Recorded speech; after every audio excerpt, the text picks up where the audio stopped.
The receiver the Steelers always wanted to be their wide receiver 2 this season ends up in the Steel City. The Pittsburgh Steelers are trading for wide receiver Mike Williams from the New York Jets in exchange for a 5th-round pick. Welcome into the Steelers Talk live trade deadline special. And boy, did Omar get something done here, Coop. And man, 5th-round pick for Mike Williams, certainly something to talk about today. We were a little bit worried because it sounded like the Panthers weren't going to deal for Adam Thielen. It seemed like, options are starting to run out. Yep. There was some speculation that the Jets weren't going to trade Williams because they just won a game on Thursday Night Football. Alan Lazard is on IR. Maybe they keep Mike Williams as a 3rd receiver. But at the end of the day here, Omar Khan gets the trade done after months of speculation. Yep. It's the guy that this team originally had planned to be their wide receiver 2. The Steelers had Mike Williams lined up to visit the Steelers during free agency. He ended up signing with the Jets before he even made it to Pittsburgh. And honestly, after that, the Steelers just didn't really have a good plan for wide receiver 2 the rest of the offseason. But hey, it seems like Mike Williams was always meant to end up in the Steel City this year. I'll tell you what, from me personally, this deserves a here we go, Steelers, here we go.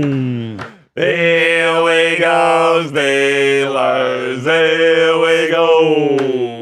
Here we go, Steelers, here we go.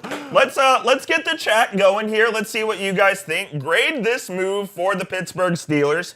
A, B, C, D, or F down below. We'll give our grades later when we do our breaking news cut here in just a few moments, but just wanted to get the homies in the chat. I see Damian Roy, Ben Bro, Kinsey, June, Joseph.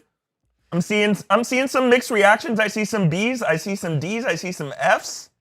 And I think that this is going to be a polarizing move because Absolutely. He hasn't been super productive in New York this year. But, as we're going to discuss in this breaking news cut we're about to get into, I think it's important to add proper context here. Mike Williams was recovering and doing rehab for a torn ACL he had last year in LA.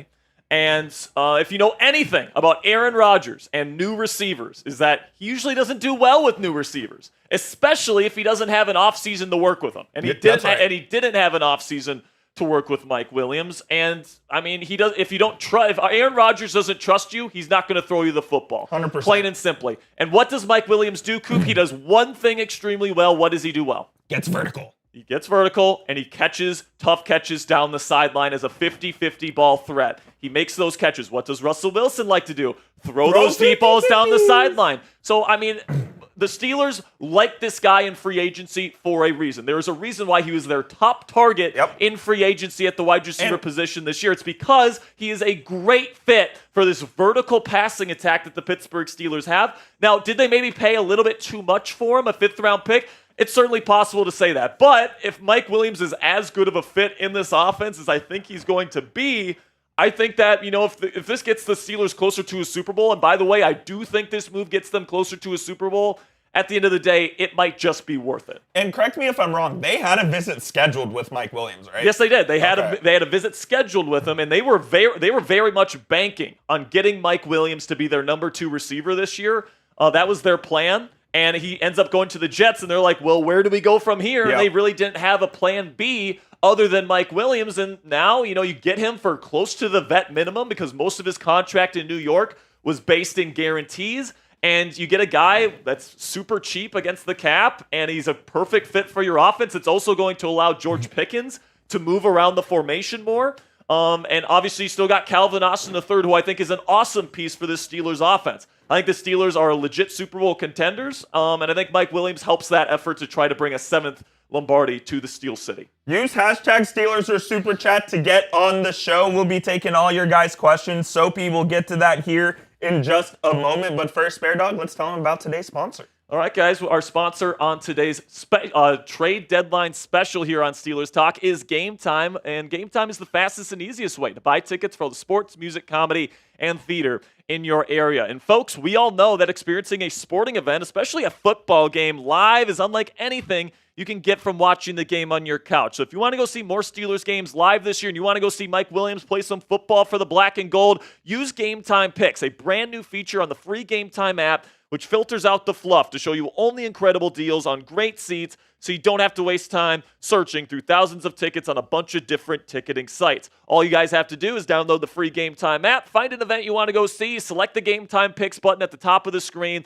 and it automatically filters through every single ticket that they have on their database for that event to find you the best seats, the best prices, and the best deals for you and your family. And what I love about using the Game Time app is you get the lowest price guarantee on any ticket to any event. You also get all-in pricing right up front so you don't get slapped with a crazy fee at checkout, and flash deals so you can get even cheaper tickets the closer you wait to game time. Take the guesswork out of buying tickets with Game Time today. Download the Game Time app, create an account, and use code CHATSPORTS. It's one word, all caps, CHATSPORTS for $20 off your first purchase. Terms apply. Again, create an account and redeem code CHATSPORTS for $20 off. Download Game Time today. What time is it? Game time.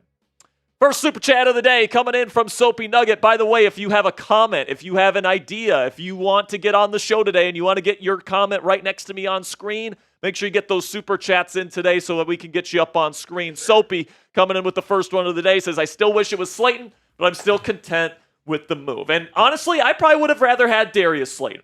But it sounded like New York's asking price was way up there. It was like a third or fourth round pick for Darius Slayton. So the Steelers give away a fifth. Yeah, and I would have liked Slayton. You guys know how much of a fan I am of Darius Slayton. I think he would have been a great addition for this Steelers offense. And honestly, I would have rather had Darius Slayton than Mike Williams. But I have said this consistently. Mike Williams is a good fit for this Steelers offense. I think that he has a limited skill set, but what he does well fits what the Steelers like to do, namely throw the ball vertically down the sideline. And that's what Mike Williams is going to be able to do for you. Russell Wilson with those beautiful touch passes deep down the field. Mike Williams at 6'4", almost 220 pounds, is exactly the type of receiver that can go up there and make those tough catches. He's also going to help you out in the red zone. He is a huge improvement over Van Jefferson at wide receiver 2. I'll tell you what, this looks a hell of a lot better than it did when we woke up this morning. Yes, I would completely agree. I would have been pretty upset if we would have gone to bed tonight with Van Jefferson still as the number 2 receiver. And honestly, I like Van Jefferson a hell of a lot more as your number 4 receiver than he is as your number 2 receiver. No question about it. And honestly, Calvin Austin III, he's going to be more of a slot option, but he is still a very, very good piece in this Steelers wide receiver room. You can actually make the argument, and I actually will make the argument here, Mike Williams is the 3rd best receiver on the Steelers wide receiver room right now, but he fits a perfect role here. That's going to allow George Pickens to play a more versatile role. Not only can Pickens play X, but he can also play at Z. You can put him in the slot more often now. You can do a lot more things with George Pickens, which I think makes this offense a hell of a lot better. And God forbid Roman Wilson actually gets healthy. We can move Van down the depth chart even more. What's that? God forbid Roman Wilson actually gets healthy and we can move Van down the depth chart even more, but I'm not counting on it. I mean, I'm not counting on Roman doing much this season. I think we got a couple of Venmos. Do we want to get to that real quick? Did we get some Venmos? I thought I heard. I have not gotten any Venmo alerts. Oh, never mind. Thought I heard. So no Venmos. So let's get into our breaking news cut right now. Let's get this out of the way so we can break down the other trades of the day. The Commanders made a trade today that could impact the Steelers' Week 10 matchup against Washington this week. So we'll go over the player that they ended up trading for. But first, let's get in to our first segment of the day. The Steelers, after months of speculation, finally make a move at receiver, and it's the guy that they've always wanted in the first place, and it's Mike Williams. It's crazy how these things, the things that go around tend to come around, right? I'll say this. We've been talking about Mike Williams quite a bit here on this channel. Yes, we have. So I woke up today. Coop's like, I think there's a 20% chance the Steelers make a move today. I didn't have faith in Omar Khan. I'll be honest. I've been very consistent saying I was pretty darn sure they were going to make a move, and this is the move that we ended up making here. So without further ado, let's get into my instant reaction right here on Steelers Talk.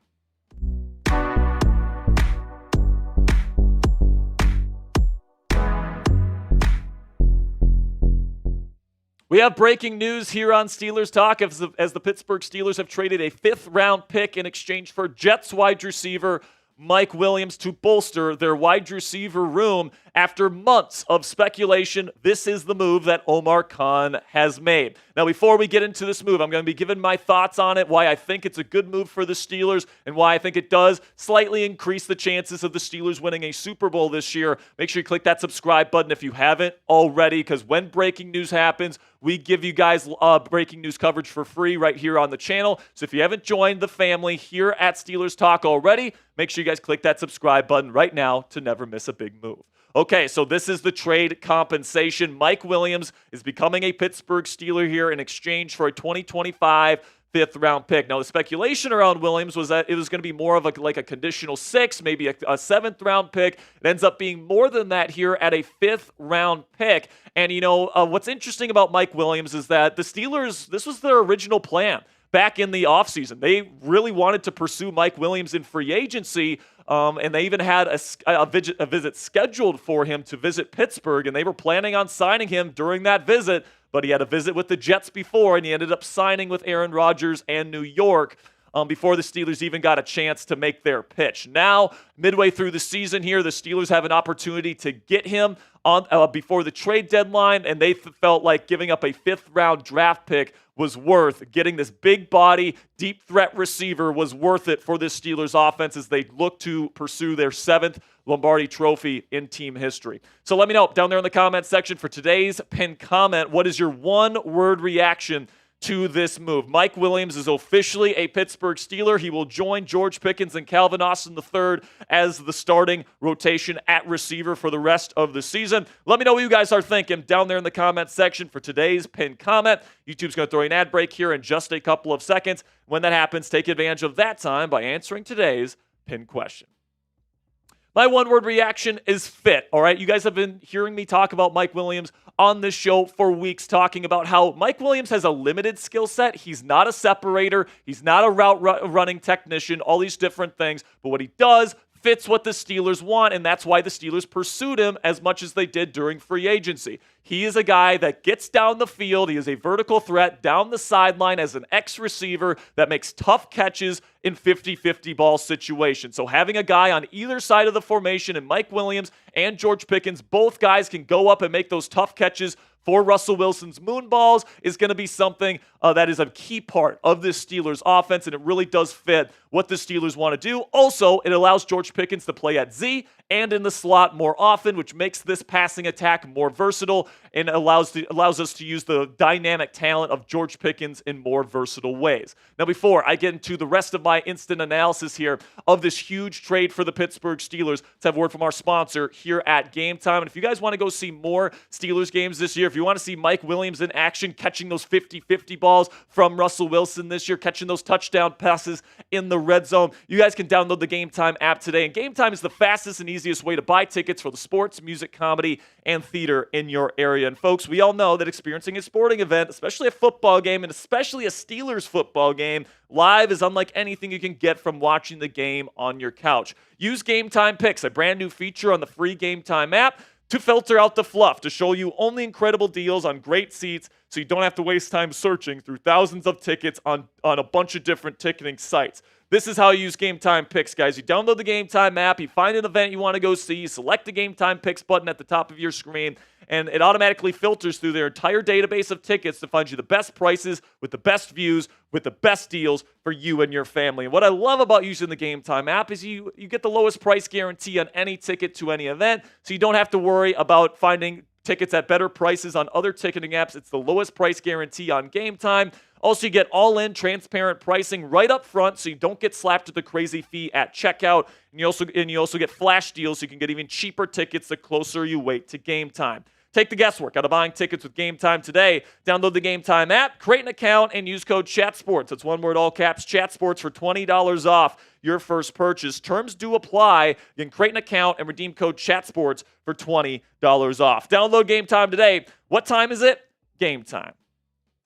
Now, I know this is going to be a contentious kind of move for the Steelers, trading a fifth-round pick for somebody that only has 12 catches for 166 yards and no touchdowns to begin this season. But something you got to keep in mind with Mike Williams, and specifically in the New York Jets offense. Mike was dealing with rehab kind of coming back from that ACL tear he had in Los Angeles last year. And Aaron Rodgers, if you know anything about Aaron Rodgers, he really struggles with new receivers because he hasn't developed trust and chemistry with those receivers. So Mike Williams didn't have this offseason to build any chemistry with Aaron Rodgers. And for me, that is personally the reason why Mike Williams' numbers have not been as good to start this year. But you look at his numbers throughout his career, man, what he is known for is big plays down the field. You guys can see that in his average yards per reception consistently over a first down per catch. And the reason why that is because he's going down the sideline, and when there's opportunities to throw him the ball deep, Justin Herbert did a really good job getting him the football, and guess who's going to be able to do that as well as one of the best deep ball passers in the National Football League? That would be Russell Wilson with some of the best deep balls that Mike Williams is going to see in his entire career. This is what your wide receiver depth chart is going to look like here. When it comes to the outside receivers, George Pickens is still going to be your number one guy, and then Mike Williams is going to be playing more of a true X, where he's just going to be pretty much running verticals, slants, maybe some ins. He's going to have a more limited route tree, but that's going to allow George Pickens to do more things. You can put George in the slot more often. You can put him at Z. You can have George really expand the route tree that we know he's capable of running. He's really improved his route running since entering the National Football League. He's great after the catch as well. So Pickens becomes that versatile route running piece. And then Calvin Austin III in the slot has really been impressive this year to me, man. He is a legit starting wide receiver in this league. He creates a bunch of separation, and he's great after the catch as well. So I really, really like this trio of wide receivers for what the Steelers want to do on offense this year. Remember, this Steelers offense is predicated on a bruising run game with Najee Harris, Jalen Warren, and Cordero Patterson, followed up by the play-action passing game deep down the field to guys like Pickens, now to guys like Williams, Calvin Austin III when he gets open, utilizing Russell Wilson's big-time throwing ability down the field. And I think Mike Williams absolutely is a fit for what the Steelers are trying to do. Could you make an argument that they should have traded a 6th or a 7th round pick instead of a 5th? Yes, I think that the price tag is a little bit rich for my blood, but at the end of the day, if you're trying to win a Super Bowl and you think Mike Williams can help you do that, this is absolutely a move that I think inches the Steelers closer to a Super Bowl championship. Now, I will make the case here that Mike Williams is actually the 3rd best receiver on the Steelers wide receiving core. George Pickens is obviously number 1. I think Calvin Austin III has really proven himself on tape this year as a legit route running presence to go along with his deep threat ability and his ability to make plays after the catch. And Mike Williams has the most limited skill set, but he fits with the Russell Wilson deep ball offense that the Steelers are attempting to run right now here in Pittsburgh. And later in the season, man, when you're throwing up these deep balls in the red zone down the sideline, I think Mike Williams is going to be able to be much more productive here in Pittsburgh than he ever could have been with the New York Jets. So it's back to school here, man. Red pen time. Grade the move for me. I know there's going to be a lot of different opinions on this, okay? Because, I understand the reasonings why people maybe don't like this trade, right? But let me know what you guys think down there in the comments section. Give me an A, a B, a C, a D, or an F. 5th round pick in exchange for Mike Williams. For me, guys, I'm going to give it a B, okay? And the reason why I'm giving it a B is that, yes, there's other receivers I would have much rather had. I would have much rather had, or maybe not much rather had, but I would have rather had Darius Slayton. I would have rather had Jacoby Myers. You can make an argument Adam Thielen was another guy this team should have pursued. But we don't know what the price tags were for those other receivers. It sounded like Omar Khan really kicked the tires on all the receivers available. Guys like Cortland Sutton, guys like DK Metcalf, guys like Cooper Kupp, other guys that were available. And it sounded like the Steelers were kicking the tires on Christian Kirk as well before he got injured. Really did seem like Omar Khan got the best possible deals on the table and then ended up making a decision that was best for the team. Hopefully, Mike Williams comes in here and he's as good of a fit as I think that he is. And if that's the case, maybe you paid a little bit too much for him. But hey, if it gets you closer to a Lombardi trophy, I think it might be worth it at the end of the day. So make sure you guys click that subscribe button if you haven't already. Really do appreciate all of your guys' support. If the Steelers make another move today, we'll put out another video. Make sure you click that subscribe button because every time there's a big news story surrounding the Pittsburgh Steelers, we get you guys a video. So to never miss any of that action, make sure you click that subscribe button right now. Hey!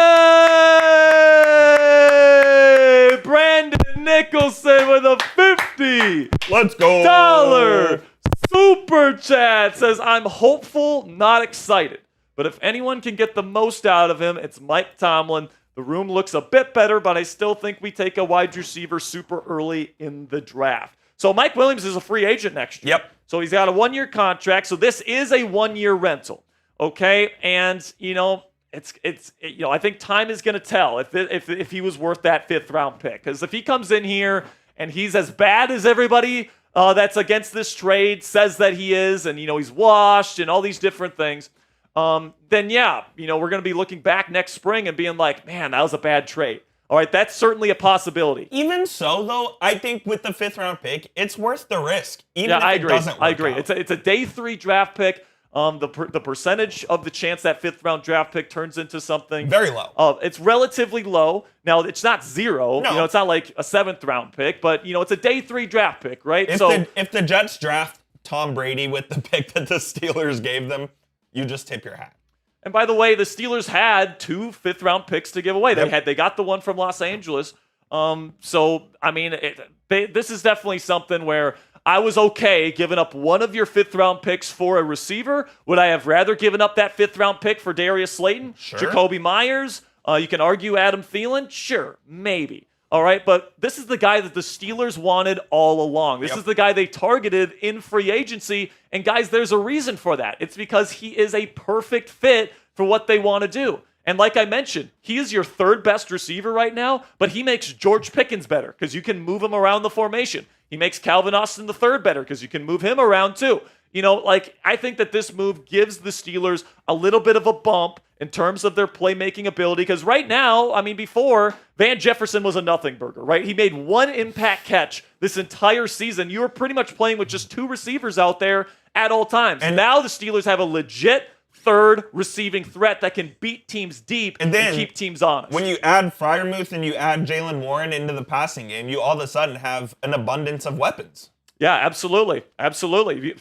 Absolutely, man. You got Pat Freiermuth. You got 2 good receiving backs. I would have even made the case today, Coop, that even if the Steelers didn't make a move, okay, I still have the Steelers ranked in my top 5 teams in terms of the likelihood to win a Super Bowl this year. Because what is this team predicated on? Defense, running the football, throwing the ball deep. This team has proven, even without Mike Williams, that they can do that. Now, I think Mike Williams makes them just a tad bit better, which is a good thing here. And I think that this is a good move for the Steelers. And I think Mike Williams is going to prove a lot of people wrong in Steelers Nation that don't like this trade. I'm very excited, man. I think this is a move that Omar Khan simply had to make. We've been talking for, seems like March. Yes. We've been talking since March. Since March that they needed to add another receiver. And they finally get it here, and just a couple of hours before the deadline. I think it's a great move, and I'm very excited. It's not a sexy move. It's not one where you're like, wow, this is a splash. It's a move that it improved the team. But the Steelers didn't need to make the super splashy move. George Pickens is a legit number 1 receiver. I think he's proven that since Russell Wilson has taken over at quarterback. Calvin Austin III has been awesome all season in terms of how much he's getting open, his impact on the offense to this point. And honestly, I think CA3's impact grows even more because there's going to be so many defenses now that are scared of the deep ball. Okay? But does Mike Williams separate? No. Has he still a big body? He still has a ton of NFL experience, and his thing is making tough catches in contested situations down the sideline. And with a guy like Russell Wilson that gives his guys opportunities to catch the football like we've seen the last 2 weeks, Mike Williams is going to come down with a lot of those 50-50 balls, at least in my opinion. Getting Brandon Ayuk would have been cool. Getting Devontae Adams would have been cool. But this is a fine move for Omar Khan, and I'm excited about it. By the way, I am taking Mike Williams over Kendrick Bourne. I'm taking him over Kendrick Bourne. Or KJ Osborne. Tolbert? What's that? Jalen Tolbert. I'm taking Mike. I had Jalen Tolbert and Mike Williams kind of in the same tier. It's like, would I have rather had them add DK Metcalf, Cortland Sutton, Cooper Kupp? Of course, but I don't think any of those guys were gettable. And then would I have rather had Darius Slayton or Jacoby Myers? Yeah, but we don't know what the price tag was on guys like that. True that. So I think that this is a fine move. And by the way, if the Steelers make a run in the playoffs and Mike Williams is a legit weapon for this offense the rest of the season, it's more than worth the 5th round pick in my opinion. Shout out Dennis Rivera with the $5 super chat. Sent that in during the cut as well. We appreciate you, Dennis. Appreciate you, Dennis. Do you think they are done for the day, or will they make one more move, O-line or defense help? I think it's possible that they trade for somebody on the defensive line. Also, offensive line is a possibility. Like if Taylor Moton is getting traded from Carolina, that's a guy that I would like to go target. But the likelihood, I would say it's pretty unlikely the Steelers make another trade. I agree. I think they're going to stick with Broderick Jones as much as Steelers fans and even myself would like to maybe see them make a move for a right tackle. I'm just not sure if that's going to be realistic here for the Pittsburgh Steelers. Who knows? Maybe they do. Maybe they get a Kendall Lamb or a Taylor Moton. And then also on defense, they could use another nose tackle. I don't know if you trade for a nose tackle, but... do they really need one, though, with Benton and Heyward? Well, Heyward's not a nose tackle. I guess not, yeah. Yeah, and by the way, the nose tackle would be a backup nose tackle because you're replacing Mon Adams' spot, who's out. Well, I believe he's out for the season with a neck injury. If you guys want to send in a donation, you guys are more than welcome to. We greatly appreciate you guys for all of your support. If you guys want to send in a tip of sorts here for all the hard work we do here at Steelers Talk, you guys can send it in at Jack Sperry on Venmo, # Captain Jack 19 on Cashapp, or at Captain Jack Rabbit on PayPal. Reason why we ask for these kind of avenues as opposed to Super Chat, you guys can feel free to Super Chat, but YouTube takes 30% of every single Super Chat dollar you send in. So if you want us to keep more of your donation dollars to help us improve our graphics, improve our equipment, improve our office space, all that great stuff, you guys can send in your donations on here, and we'll make sure you get on screen as well. It's not required by any stretch of the imagination. We're here to talk about Steelers football, but if you guys want to get on the show and donate to the channel, we'd greatly appreciate it. Spare Dog, a trade that happened just moments before the Mike Williams trade that could impact the game on Sunday. The Commanders get their cornerback one in Marshawn Lattimore. Yes, Marshawn Lattimore is their number one corner now in Washington. He's been a number one corner for a while. Yep. Now he's dealing with a hamstring issue. Yep. So is he going to play? Is he not?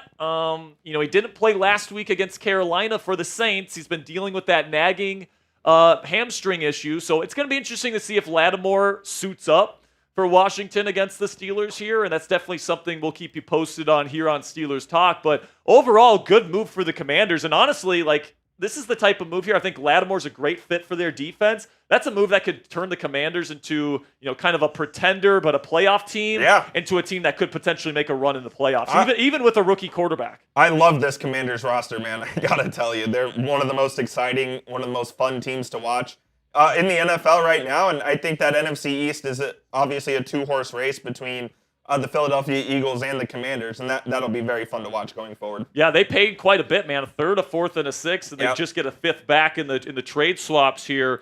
So a good move for the Washington Commanders. We'll break down some of the other trades that have happened here over the last several days. But first, $5 Super Chat from my man Cole Ryan Golf. Cole, if you have a message, put it in the chat, and we'll answer your question or comment or whatever you have.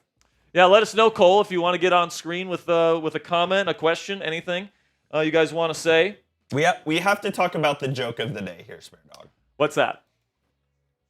Yeah, this was the joke of the day right here, guys. They are idiots! I mean, Jonathan Mingo, DeAndre Hopkins went for a conditional fifth that can turn into a fourth.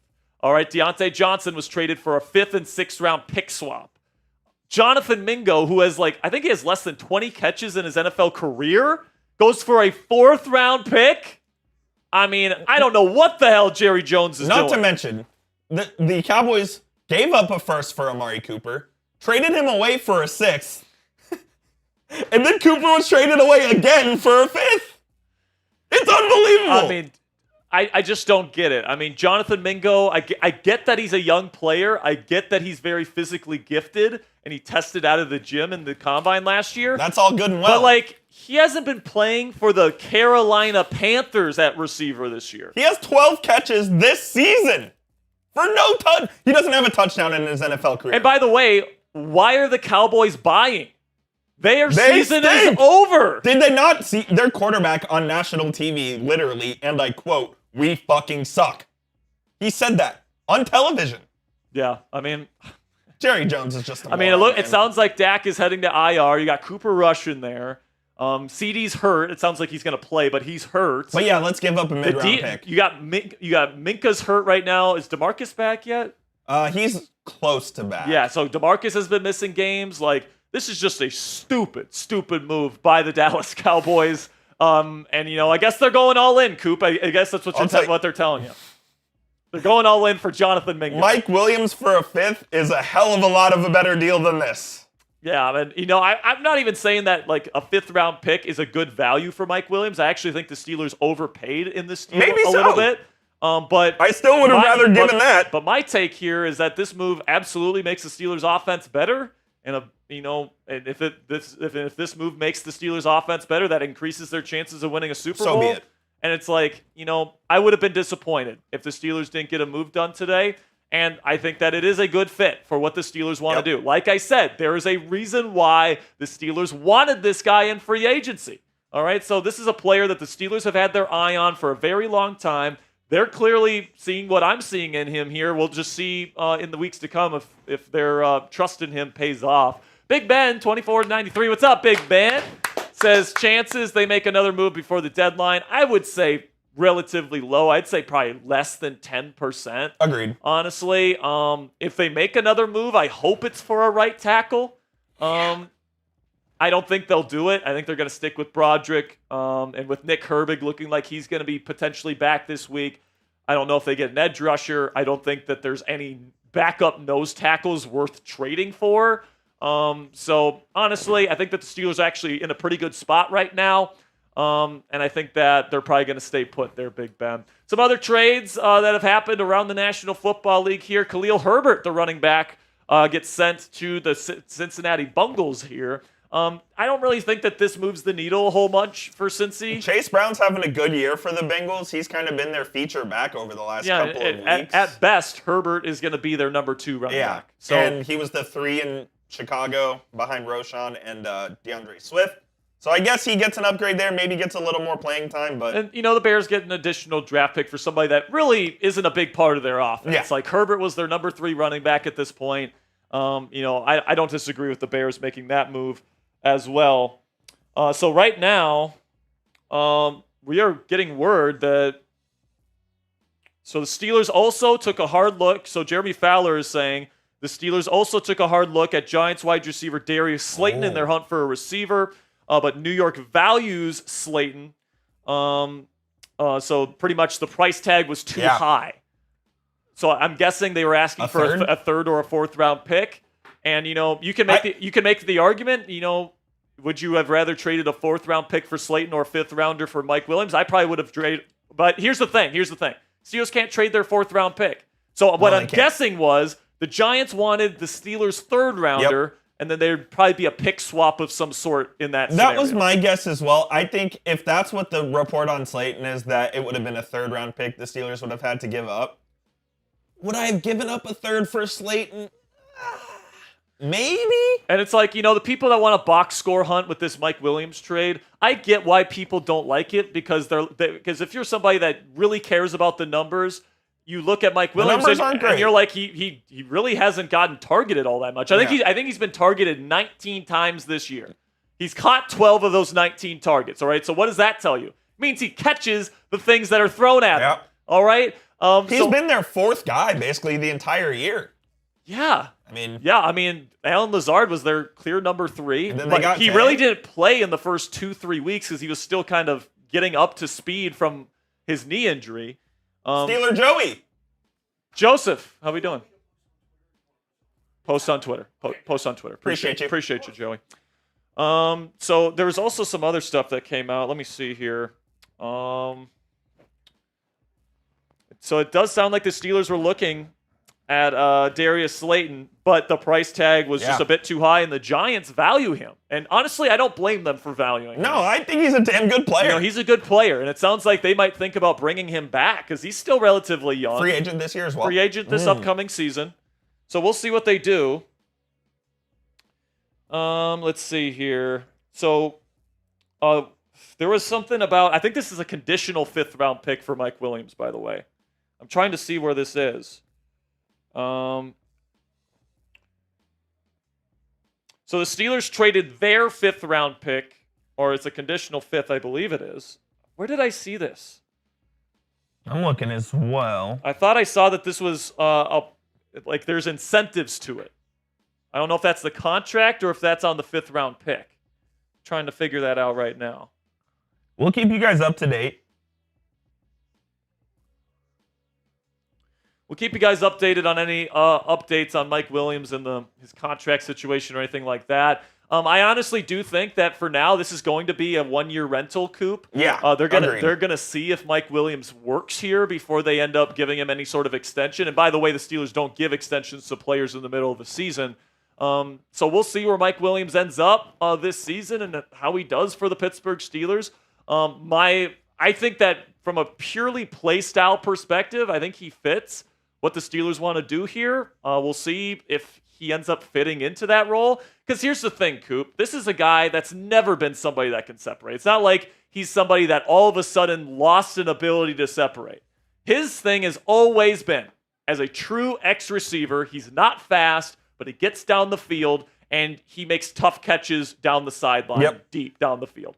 That's what the Steelers are going to be asking him to do, period. All right, and if you're looking for a separator, Calvin Austin III is a hell of a separator. All right, if you watch any Steelers offensive film this year, you would know how good that guy has been this year in terms of getting open. And then George Pickens is also a pretty darn good route runner in his own right. And now George Pickens is going to be able to move to Z at times. He's going to be able to move into the slot as well. And by the way, this also gives the Steelers another big body receiver that can help in run blocking.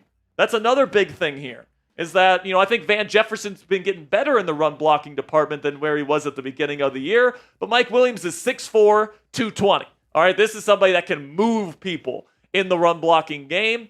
And I'm intrigued. I'm intrigued to see what this Steelers offense looks like with the added big body presence of Mike Williams. It's going to be, I think it's an interesting move, man. I mean, does it make the Steelers Super Bowl favorites? No. Does it get them closer to a Super Bowl? Yes. I think so. I mean, they were already in the Super Bowl conversation, in my opinion. I mean, this is an offense that has scored 31.5 points with Russell Wilson as their starting quarterback, and that is without Mike Williams, okay? But now what this does is it keeps the defense even more alert to the deep ball. Because if they go single high safety and they shade towards George Pickens, that means you're going to have one-on-one coverage with Mike Williams on a number 2 corner on the opposite side, and he's going to have an opportunity to go deep. And, this gives the Steelers another option to throw the ball down the field, which is what this team wants to do. 100%. All right, so it's going to be very interesting to see what happens with Mike Williams.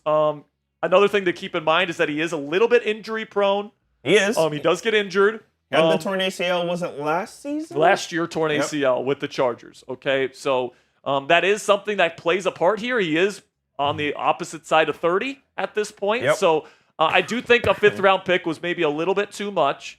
But at the end of the day, if it gets you closer to a Super Bowl, the deal got done. You do it. Right? And that's what the Steelers were met with a choice here, and they made the decision. So whether you like it or not, Mike Williams is a Steeler, and it's going to be interesting to see how this thing pans out for the black and gold in the weeks to come. Before we get into the rest of our trade deadline coverage here on Steelers Talk, let's have a word from our sponsor here at Game Time, which is the fastest and easiest way to buy tickets for the sports, music, comedy, and theater in your area. And folks, we all know that experiencing a sporting event, especially a football game live, is unlike anything you can get from watching the game on your couch. Use the brand new feature on the free Game Time app called Game Time Picks today to filter out the fluff to show you only incredible deals on great seats so you don't have to waste time searching through thousands of tickets. It's super easy to use and it saves you a bunch of time and money. All you guys got to do is download the Game Time app. And then you go into an event that you want to go see, you select the Game Time Picks button at the top of the screen, and it automatically filters through every single ticket in their database for that event to find you the best prices with the best deals and the best seats for your family. What I love about using the Game Time app is you get the lowest price guarantee on any ticket to any event. You also get transparent all-in pricing up front so you don't get slapped with a crazy fee at checkout. I hate it when these ticketing apps do that. And then also flash deals so you can get even cheaper tickets the closer you wait to game time. Take the guesswork out of buying tickets with Game Time today. Download the Game Time app, create an account, and use code CHATSPORTS. It's one word, all caps, CHATSPORTS, for $20 off your first purchase. Terms apply. Again, create an account and redeem code CHATSPORTS for $20 off. Download Game Time today. What time is it? Game time. Shout out to Game Time for sponsoring today's show. So if I think that a valid criticism of this trade here, Coop, is, this is pretty much what you could have gotten DeAndre Hopkins for. Yeah, I wonder if the Steelers tried to go for Hopkins and he just preferred to go to the Chiefs. Now, here's where I think the hang-up was for DeAndre Hopkins. So the Chiefs traded a conditional 5th that can turn into a 4th based on certain conditions. Yep. The Steelers don't have a 4th-round pick to offer in a conditional basis. So my guess was the Steelers offered a 5th, and the Chiefs offered a 5th that could turn into a 4th, and the Titans were like, all right, Pittsburgh, you have to offer us a 3rd-round pick in order to get DeAndre Hopkins, and that just wasn't something they were willing to do at the time, and he ended up going to the Chiefs. Now, does it suck that DeAndre Hopkins is on the Chiefs and not on the Steelers? Yes, but, Mike Williams is a worse version of DeAndre Hopkins, all right? And, maybe, you can put that at the feet of Omar Khan for not landing the better version of this type of receiver, but it's still the same type of receiver. The bigger body guy that can make tough catches down the sideline, and, the true X receiver type that can allow George Pickens to move around the formation now. So that is where we're at right now. Mike Williams is a Pittsburgh Steeler. It's the guy that they wanted all along. And Absolutely. I'm going to continue to go back to that point because obviously the Steelers see something in Mike Williams that they think really fits with what they want to do on offense with Arthur Smith. And what I think that is his ability to make tough catches in contested situations. It's going to help him in their vertical passing game. That's going to help him in the red zone. Having that 6'4" presence in there is going to be something these defenses are going to have to contend with, not only in the passing game, but also in the run game because he's a big body and he can be very physical as a run blocker. So, you can make an argument they paid too much for him, but I think we all agree the Steelers needed to make a move, and it sounded like Thielen was going to cost a 4th or at least a 5th-round pick, and honestly, I like the fit with Williams more than I like it with Thielen. Oh, yeah, I don't think Thielen was a great fit. If that was the absolute last resort and the Steelers ended up getting Thielen, I would have been like, all right, that's cool. But does Thielen play the exact role that the Steelers need? I don't think so. And on the contrary, I think Mike Williams does. And how about this, man? I was going to say this. When it comes to Thielen, if you would have got Thielen, he would pretty much be a second Pat Freiermuth. He is a short to intermediate threat from the slot. That's pretty much what Pat Freiermuth's role is in this offense right now. Not wrong. Now that you have Mike Williams, you have all 3 of your receivers can beat you deep. Okay, you got George Pickens, who can clearly beat you deep. You got Calvin Austin III, who clearly has the speed to beat you deep. And now you got Mike Williams, who's got the size and 50-50 ball ability to beat you deep as well. So for an offense that wants to throw the ball down the field, 5, 6, 7 times a game, Mike Williams is going to be another option here that defenses are going to have to contend with. And honestly, I think Mike Williams probably gets the lowest amount of targets out of all these receivers now. You got George Pickens, you got Calvin Austin III, and you got Mike Williams. I wouldn't be surprised if Williams gets the 3rd most targets, and Calvin Austin III is essentially your 2nd most targeted receiver because he gets open a lot. He's your true separator in this offense. But Mike Williams is going to be able to pick up those big gains, those big chunks, and that's what he's done his entire career. He's been a big play machine. And even though, he's never been a true number 1 and he isn't going to be a true number 1 here in Pittsburgh, he's going to be a very solid deep threat, just like he was in Los Angeles, or at least I hope he's going to be that. And that's what the Steelers are expecting him to be. Producer Sam, you got something you got to say to me? Get ready to learn Canadian, Van. Can they be... Yeah, that's big talk from a Broncos fan there, kid. Van may be the Toronto Argonauts' number 1 receiver next year. Yeah, he might be. We only have one last win. That's true. We're still a full game ahead of you, though, That doesn't in the fit my standings. narrative. I didn't say And by the way, who won our head-to-head? Who won our head-to-head? We killed you guys. That doesn't fit my narrative. Yeah, And Bo Nix blows. He does. That doesn't fit my narrative. CI says maybe they see Wilson as a legit number 2. No, they don't, because if they saw that, they would trade him or they would play him. What, Sam? At least not this season. Maybe Wilson goes in as a number 2 guy in the future, but honestly, I think they really like Calvin Austin III. And based on the film, I can see why. He is open all the time, okay? And he's great after the catch. Obviously, he's a deep threat with his vertical speed. I think that Calvin Austin III is here to stay in this Steelers offense, and I think he's going to have a really, really good second half of this 2024 campaign. What Sam was coming in here to tell me, I think we knew this already, but the Steelers are going to be paying the remainder of Mike Williams' salary for this year. So Steelers 1969 says lowest amount of targets because he can't get open. So here's what I'll say to that Steelers 1969. He's never been a guy that gets open. Never. He has always been a slower, deep threat that gets open down the field and makes 50-50 catches. That's what he's been his entire career. Look, I think he ran like a 4.65 40 when he was coming out of Clemson. All right, it's just not his game. But guess what? You got a guy in George Pickens who knows how to separate. You got a guy in Calvin Austin III who has sure been separating on film this year. And they're going to be able to do their thing this year on third downs. Not to mention, Pat Freiermuth is a very good short to intermediate threat in that regard as well. So, the Steelers are not trading for Mike Williams to get open and be a route technician. That's not what he's being brought in to do. No, not at all. He's being brought in as a guy to make tough catches down the sideline on deep balls and in the red zone. That's his role. And George Pickens, Calvin Austin III, those guys are your separators. And if you want to say those guys don't separate, then I would say you don't watch the Steelers film. That's what I would say. Because on film, both of those guys are getting open pretty consistently, in my opinion.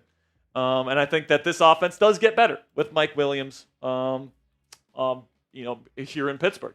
Got one coming in here from Christian Andujar with the Mahomes frog. I like it, Christian. By the way, let's get his sticker up there if we don't mind.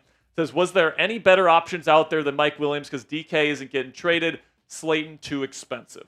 There was other options out there. Kendrick Bourne, KJ Osborne. Not better than Mike Williams. I don't think those guys fit this offense the same way Mike Williams does. There was Adam Thielen, but it sounded like the Panthers. The price tag on Adam Thielen was going to be too much. It sounded like they wanted like a 4th or a 5th round pick for him, and Steelers just weren't willing to give that up, and I don't blame them for that because he's 34 and he's coming off a hamstring injury. And then there was Darius Slayton, maybe Jacoby Myers, but honestly, I didn't hear Jacoby Myers' name mentioned at all in terms of the guys the Steelers were interested in. No, I haven't really heard his name in trade rumors, period. I think he's going to stay there in Las Vegas. So I am Itachi says, why not go get Jordan Addison because he just wasn't available. They weren't going to, yeah. Jordan wasn't available. I know people were like, oh, he's available because he said free 3 on his Instagram account the other week.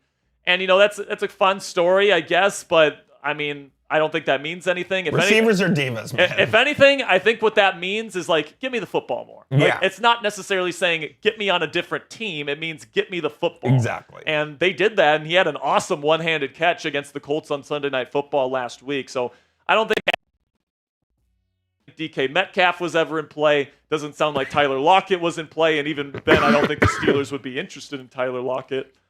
Darius Slayton sounded like he was in play, but it was going to be too expensive for the Steelers and what they wanted, so they ended up with Mike Williams. And honestly, guys, we talked about Mike Williams being kind of a last resort.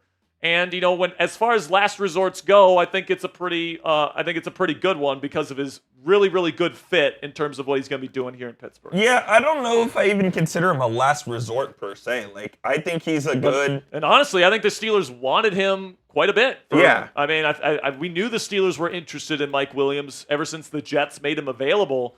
Was he priority number 1? Maybe not. Definitely not.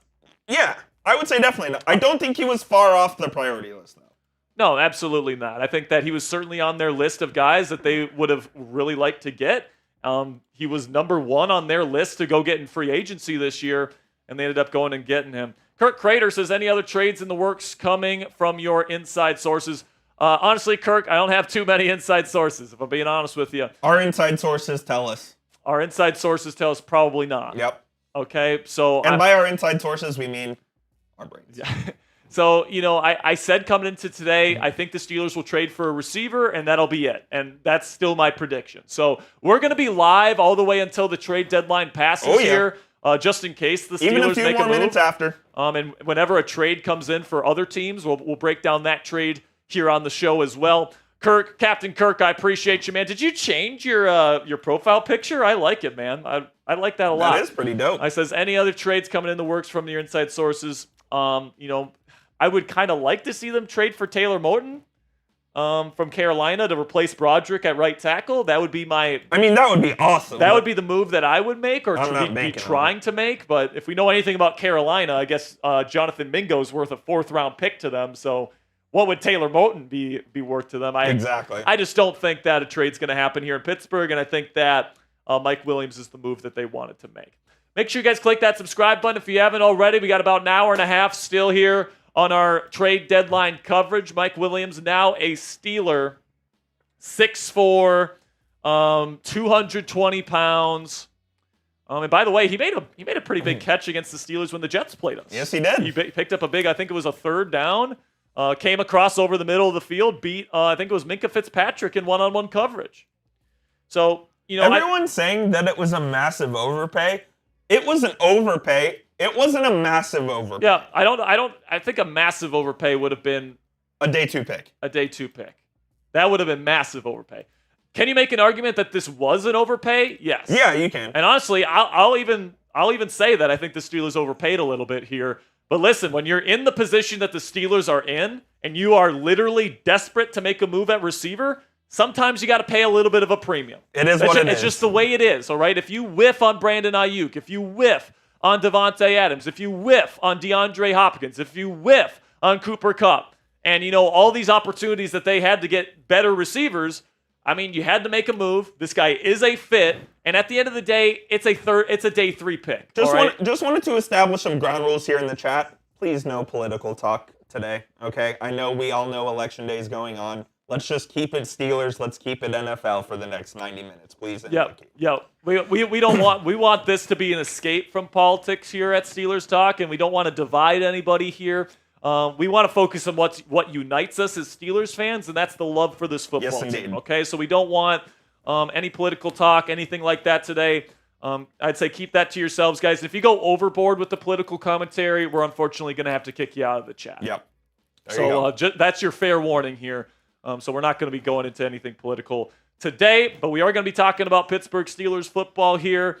We got about an hour and a half to go in this trade deadline special.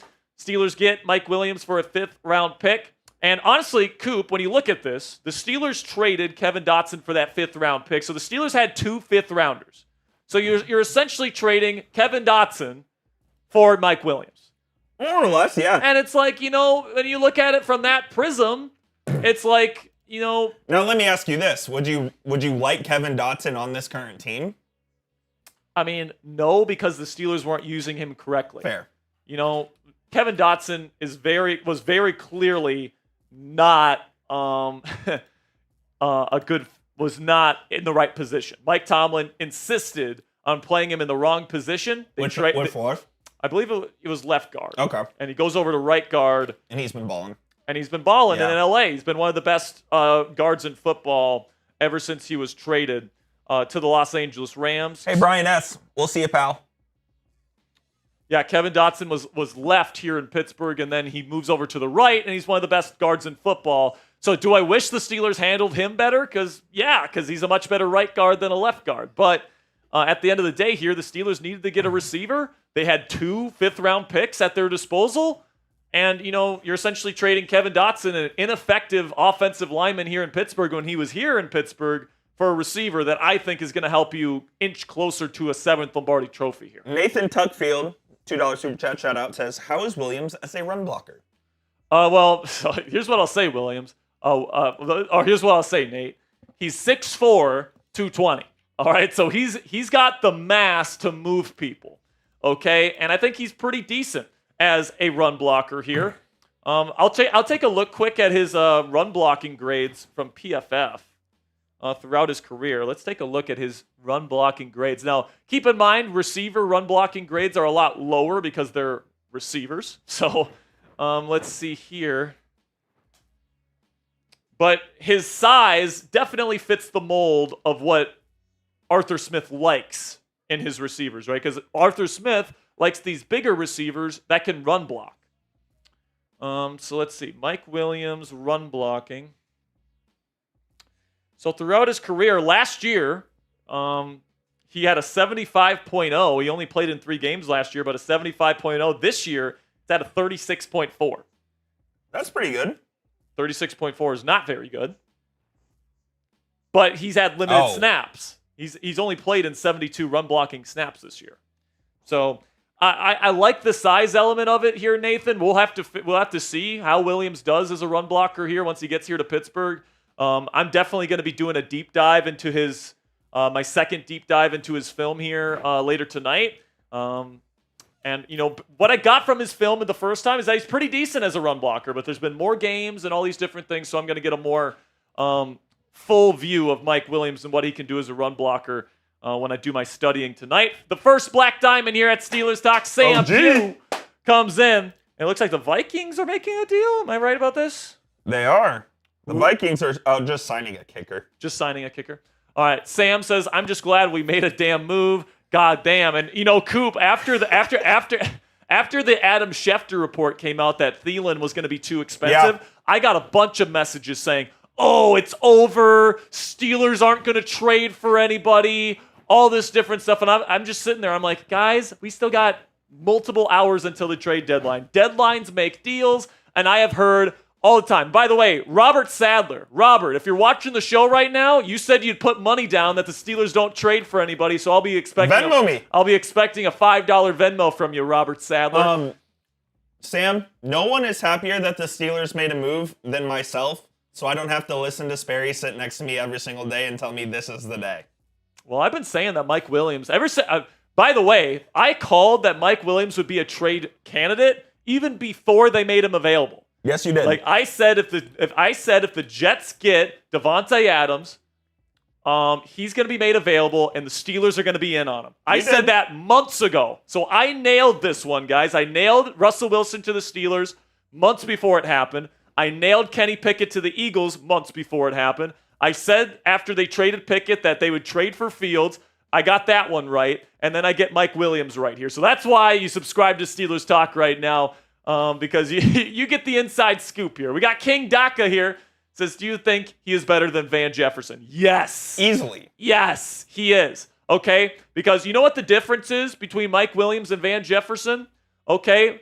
Van Jefferson and Mike Williams, neither of them separate, but there's one that's 6'4", 220 and can make tough catches consistently down the sideline, and then there's one that can't.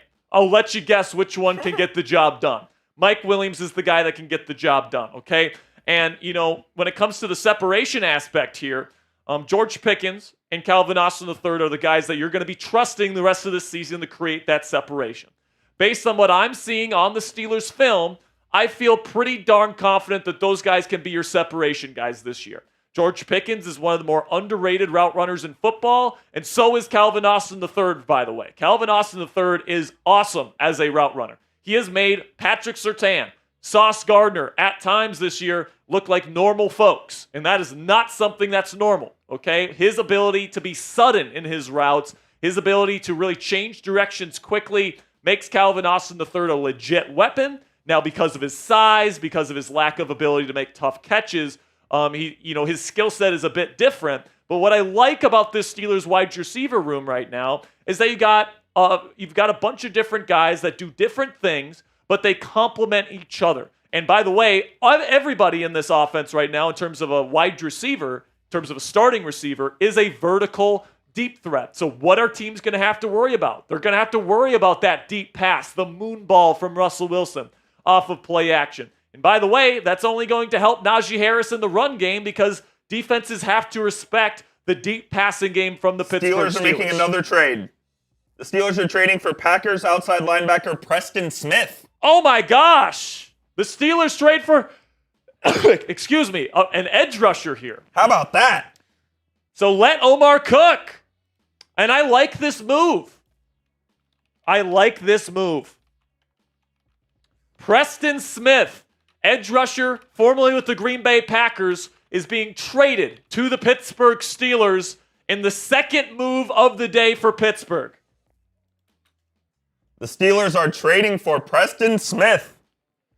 I did not expect this, Coop. Me neither. Not at all. I thought with Nick Herbig kind of looking like he's on the way back. And by the way, I agree with DJS here. Says Broderick's going to be the next Dodson. I mean, I don't know if Broderick goes somewhere else and plays better like Dotson did, but I think when you're looking at it in terms of putting Broderick out of position and screwing up his development, completely agree with you there, DJS. So Preston Smith, guys, a quick kind of rundown. He's 31 years old. He's 6'5", 265 pounds. So he's a little bit of a bigger player for an edge rusher. And honestly, I think Preston Smith could potentially play 5 technique in their NASCAR package. Yeah, he could. Like, this is going to be somebody that is going to be a good run blocking presence. And by the way, what Omar Khan is being extremely, extremely clear here.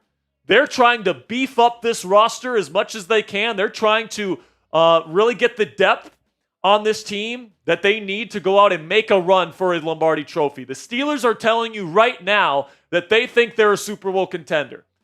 That's what they believe. All right. Omar cook. To all the people on Steelers Twitter saying the Steelers won't make a trade because they never make trades, it's a new day in town with Omar Khan in charge. I don't want to hear anybody ever again say the Steelers don't make moves. I don't want to hear anybody ever say that again. I'm just getting a couple graphs together here, Spare Dog, and then we'll get into a cut. I'm gonna get my reaction on Twitter here real quick. Cool. But I like the move. This is somebody that has versatility. All right, he's 265 pounds. He can be a really good run blocking outside linebacker if you want him to do that. If Alex Highsmith or TJ Watt, God forbid, gets hurt, you're still going to have a really good pass rushing trio. I think even Preston Smith is a big enough player to play at 5 technique at times. So I kind of like it, man.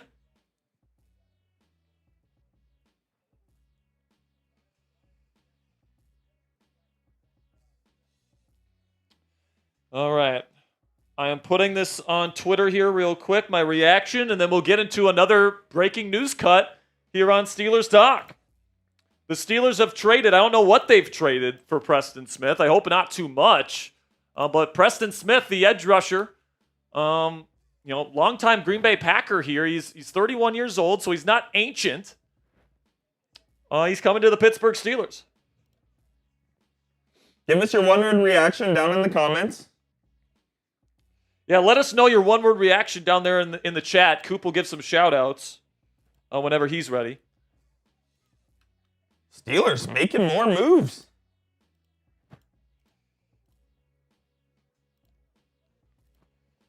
What's your initial reaction here, Coop? I kind of like the move. Sure. I mean, it gives them edge depth now that, is Herbig's on the mend, right? So he should be on the mend. Coach Tomlin said in his press conference today that he has a chance to play this week. So you have 4 pretty legit edges right now. Let me quickly take a look at his stats here. Let's see, he's got 2.5 sacks this year, 4 QB hits. So, he's a rotational edge rusher. I don't hate the move. We don't know what the exact deal is right now, so we'll get that to you as soon as we do. But Omar Khan making another move. I'm pretty surprised, I gotta be honest with you. We'll get into our breaking news cut here in just a moment, so stay tuned for that. Well, let us know. Luke says, awesome. Shout out, Luke! Cluster F says, better than Williams. Different positions and completely irrelevant, but we appreciate that regardless.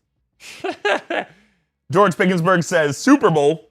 All I'll say is that if you're basing your opinion that the Mike Williams deal stinks because of the production he had in New York, I just think that he's more suited to play in an offense like Pittsburgh's. People looked at DeAndre Hopkins' production in Tennessee and said he was washed. He goes to a good team in Kansas City, and all of a sudden he's putting up good numbers again.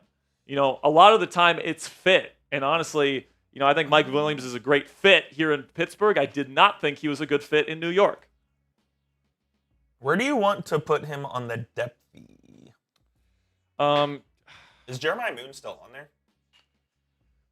Let me see. Let me just double check here. I haven't updated that depth chart in a while, honestly. So right now, Moon's still there. Okay. I'll just put him here. So I'd say put him at number 4 edge rusher right now, and then put him behind Ogunjobi at 5 tech as well.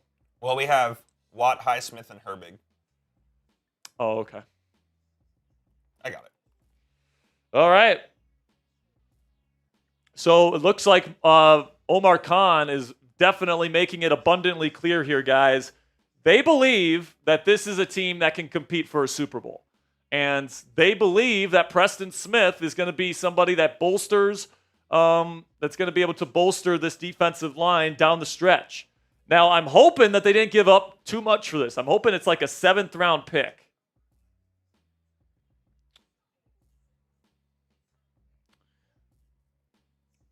I'm hoping it's like a 7th-round pick. Matthew Pope comes in with a $2 super chat. If we can get that up on screen whenever you're ready, Coop. I know you're working right now.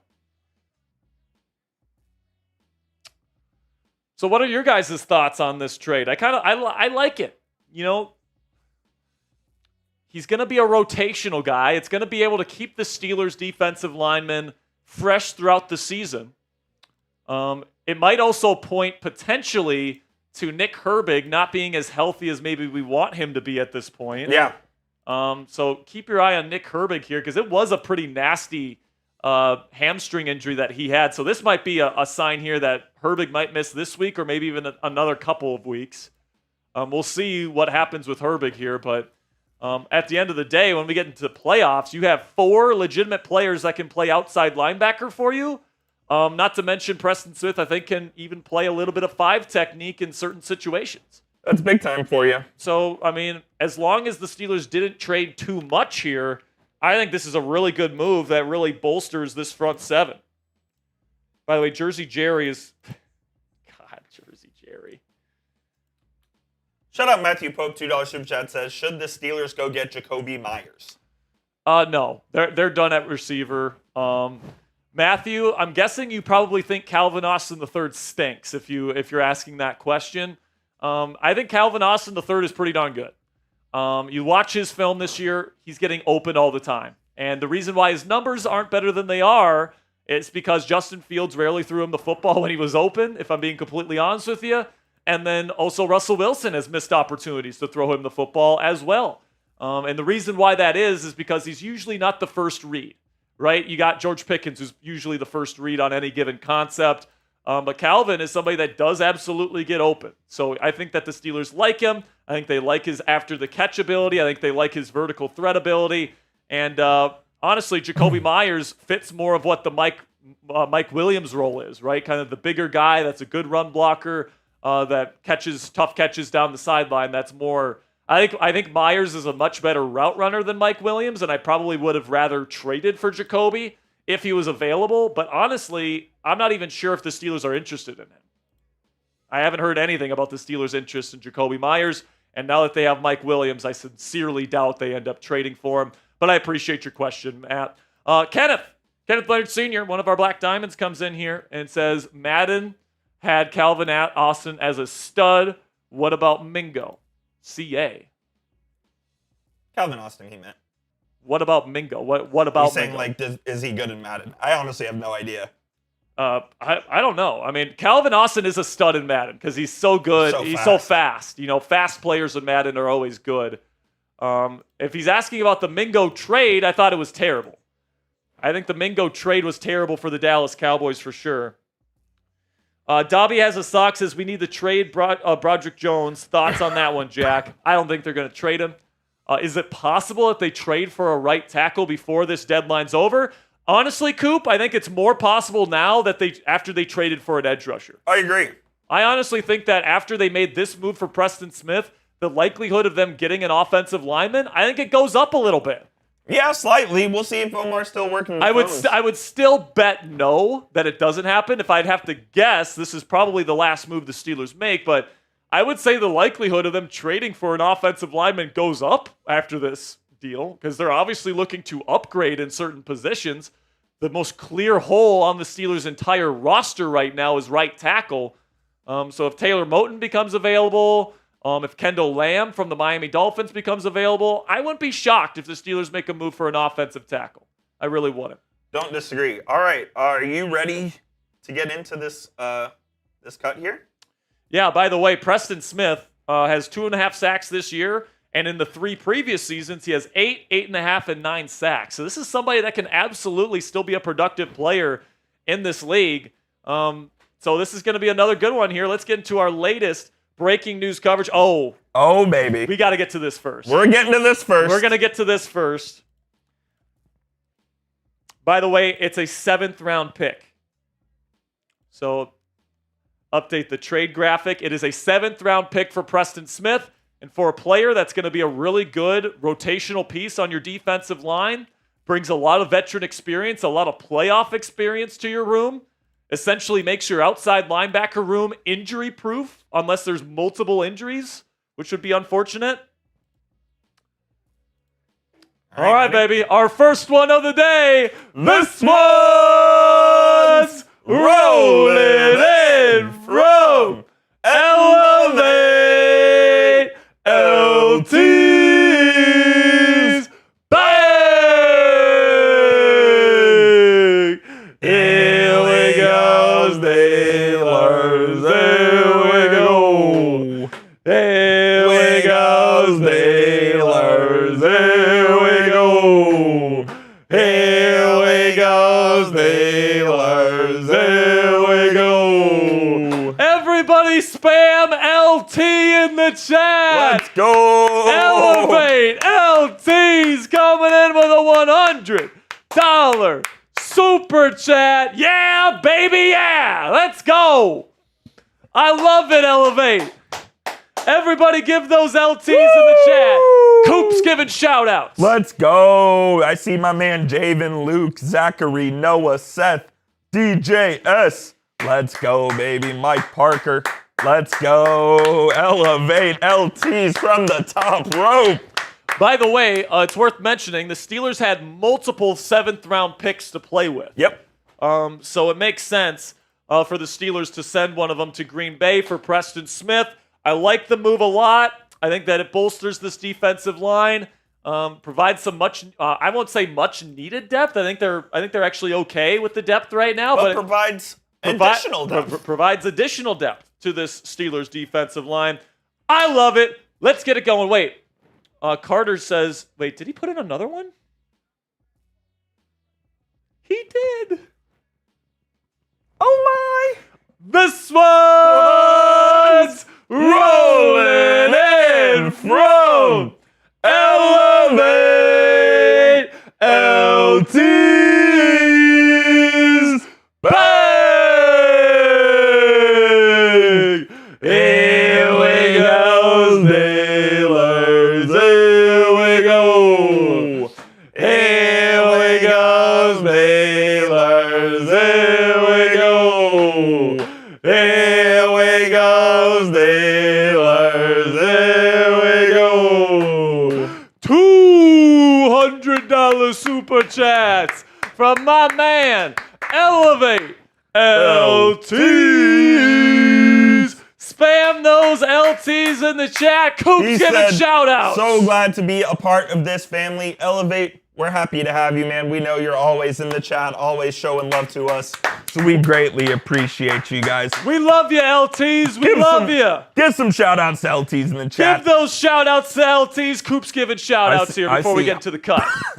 If I don't die first. I see Hot Rod, Impulse. What is that? SRB? I'll just go with that. Nope, man, Noah, Sniper, SSG. Let's go, baby. Shout out to Elevate. Omar just did it again, baby. I just saw a fake tweet that Miami is completing a trade to send Tyreek Hill to the Steelers. Oh my God. Oh my gosh. All right, folks. Things are getting nutty. Yep. Some things are getting nutty here on Steelers Talk because we just added a new Black Diamond, and it's Elevate LT's bang! Bang! Bang! Here we go, Steelers. Here we go. Here we go, Steelers. Here we go. Here we go,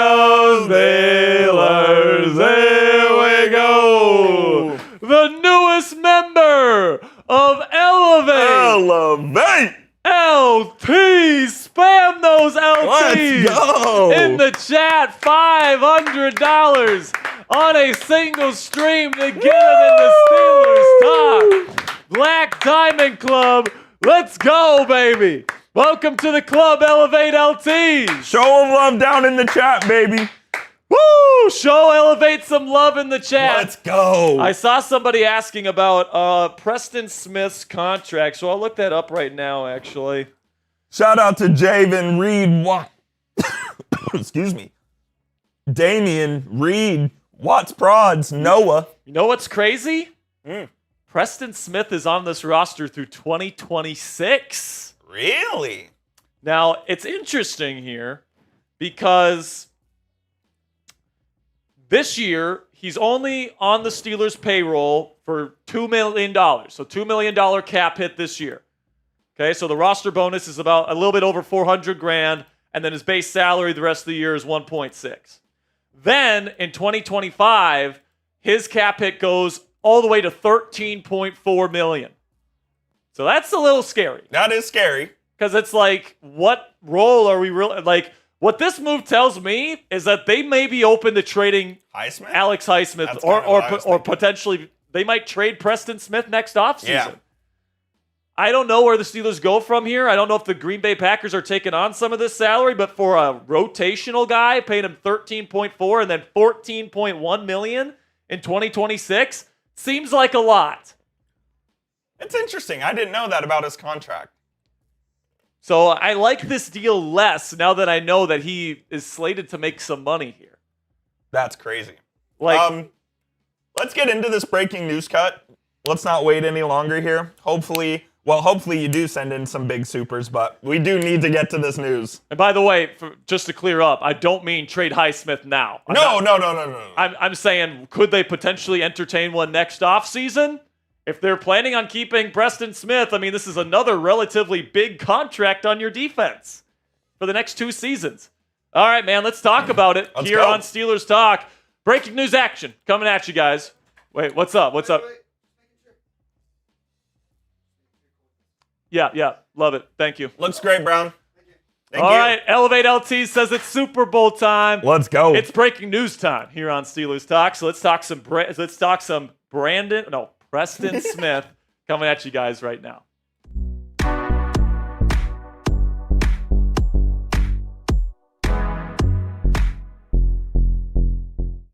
After acquiring Mike Williams earlier in the day, Omar Khan wasn't done just yet. The Pittsburgh Steelers are acquiring edge rusher Preston Smith from the Green Bay Packers. Today, there's lots of interesting things to discuss surrounding this trade and what it could mean for the Pittsburgh Steelers this season and in years to come. Before we get into Preston Smith here in the breaking news action, everything you guys need to know about the newest Steeler here, make sure you click that subscribe button because who knows, man, if the Steelers have already made 2 trades, there might be another one coming up here on the horizon before the trade deadline is over. And even if there's not, we're going to be giving you guys extensive, in-depth, and informative Steelers content every single day here on the channel. So make sure you guys click that subscribe button and join our family.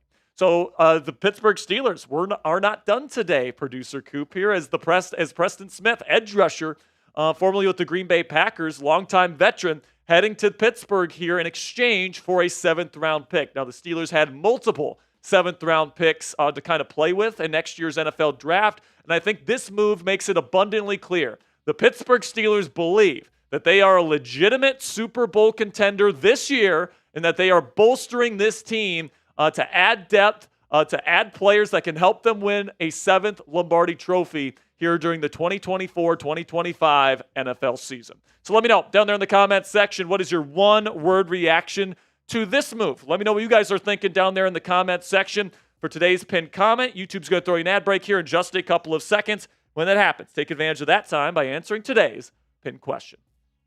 And my one-word reaction to this trade, guys, is going to be depth, okay? Because right now, obviously Nick Herbig is still dealing with that hamstring injury. How serious is it? When is he going to be back? We're going to find out those answers in the weeks to come. But right now, you add Preston Smith to this rotation. And honestly, I think he's going to even be able to play on kind of more of an interior role a little bit at 5 technique behind Larry Ogunjobi as well. And what this really does, guys, is that it makes this outside linebacker group pretty much injury-proof, okay? Like if Alex Highsmith or TJ Watt, God forbid, gets hurt, you still have a really good pass-rushing trio here in Pittsburgh. So essentially what the Steelers are saying is that we are not willing to sacrifice having a really, really good pass-rushing trio at any point this season. And even if one of our top 3 guys is going to be injured come playoff time, we want to make sure that we have somebody here in Preston Smith that not only can provide versatility at 5 technique, but also provide some versatility as an edge rusher. He's somebody that's been very productive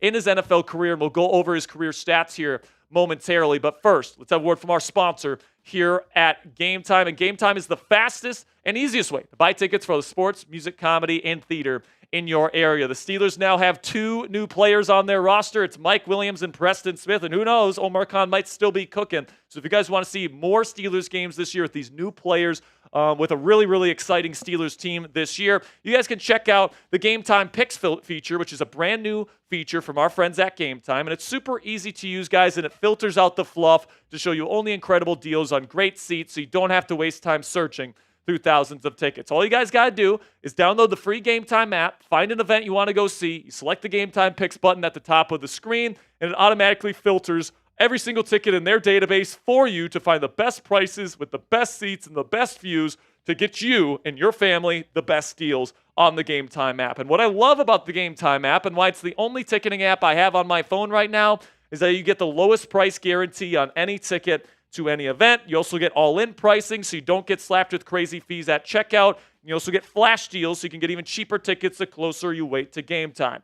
Take the guesswork out of buying tickets with Game Time today. Download the Game Time app, create an account, and use code CHATSPORTS. It's one word, all caps, CHATSPORTS for $20 off your first purchase. Terms do apply. Again, create an account and redeem code CHATSPORTS for $20 off. Download Game Time today. What time is it? Game time. So Preston Smith so far this year with the Green Bay Packers, 2.5 sacks and 2 tackles for loss. This is somebody that's been with Green Bay for a while. He's played in both 4-3 and 3-4 type systems. And really at 265, that is a pretty big boy for an outside linebacker.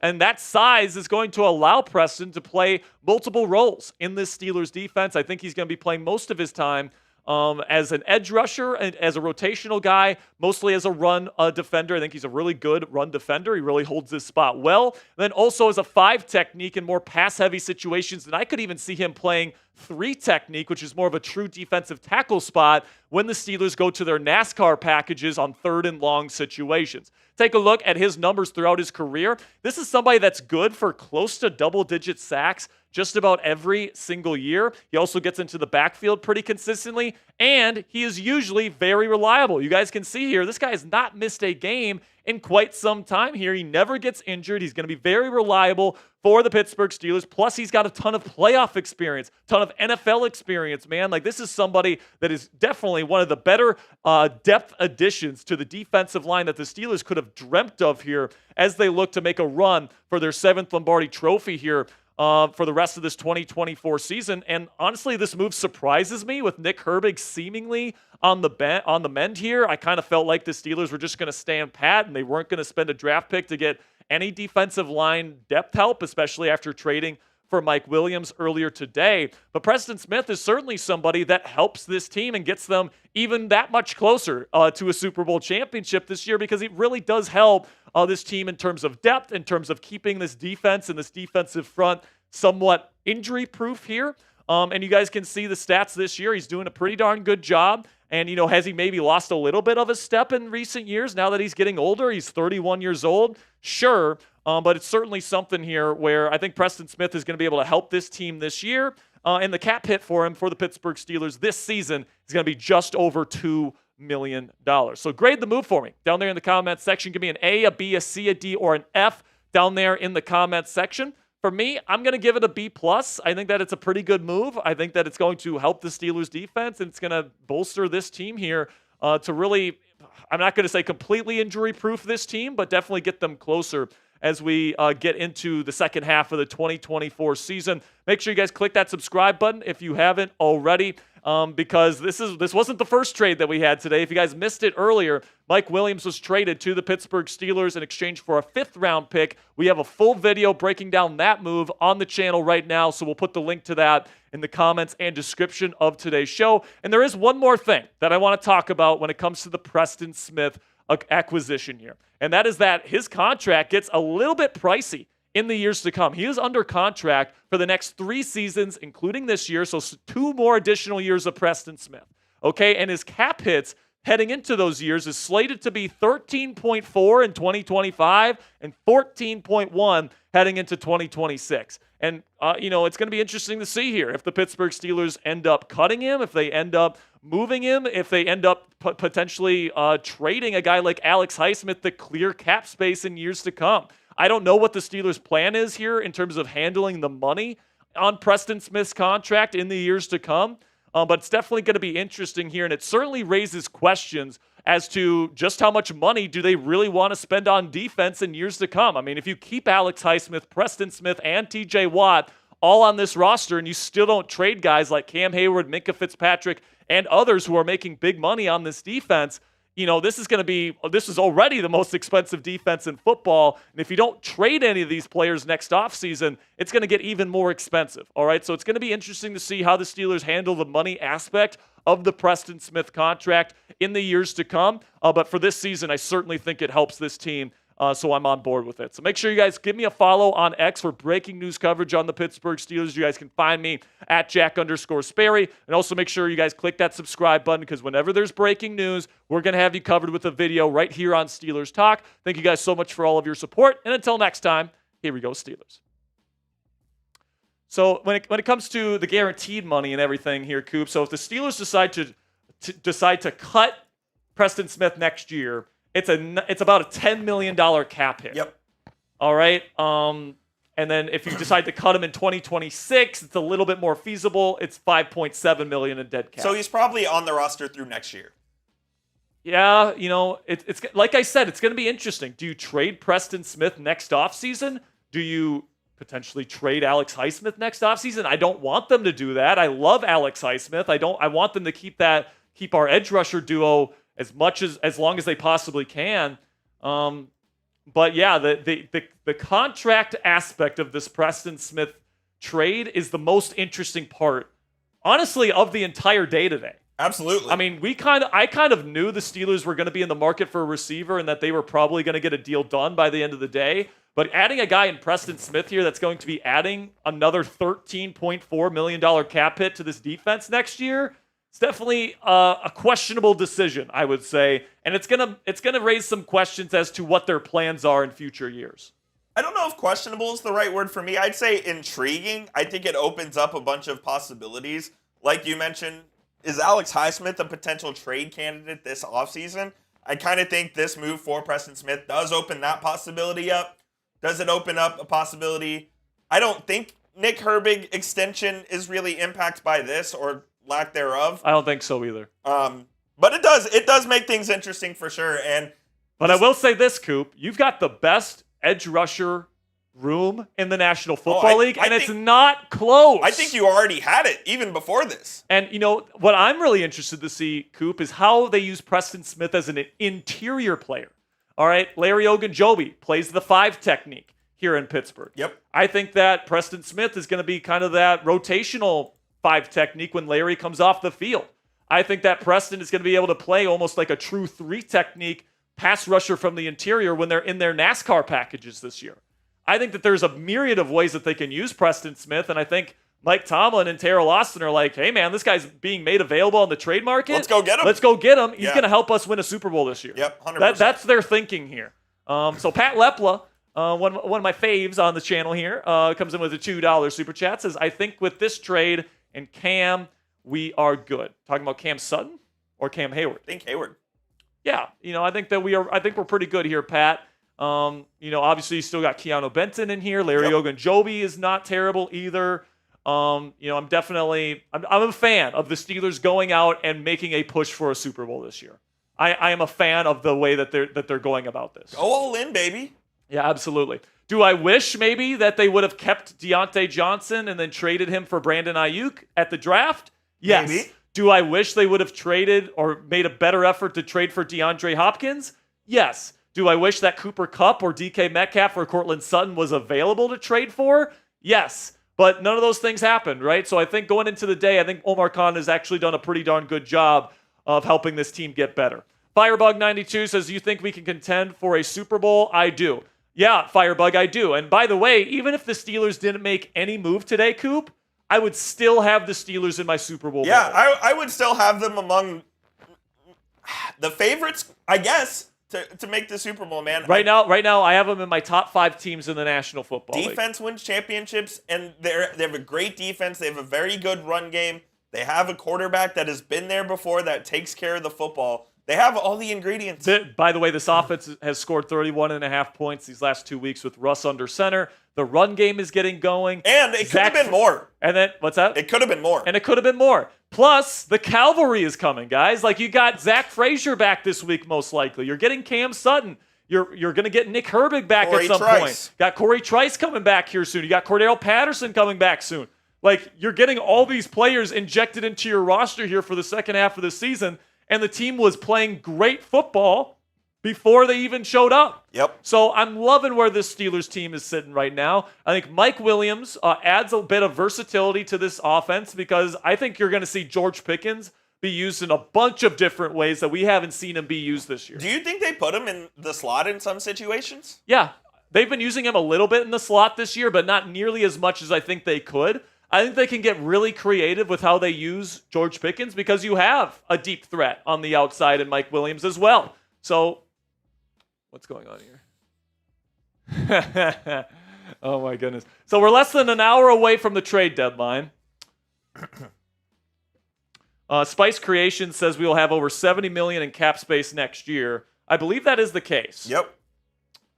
So are they going to spend $13.4 million of that on Preston Smith? And they'll excuse me, there's always room to create more By the way, space. you're going to have to spend 30 plus on a quarterback, whether that's Russ or Fields or another veteran that they bring in. There's always room to create cap space. That is true. There's always room. There's always the ability to create more cap space. What up, nothing? Nothing is here. What's up, nothing? So right now, after this trade, the Steelers go from over $70 million in cap space to just under 61. Okay. For next year. And so that's so you can pretty much cut that 60 in half because you have to pay a quarterback.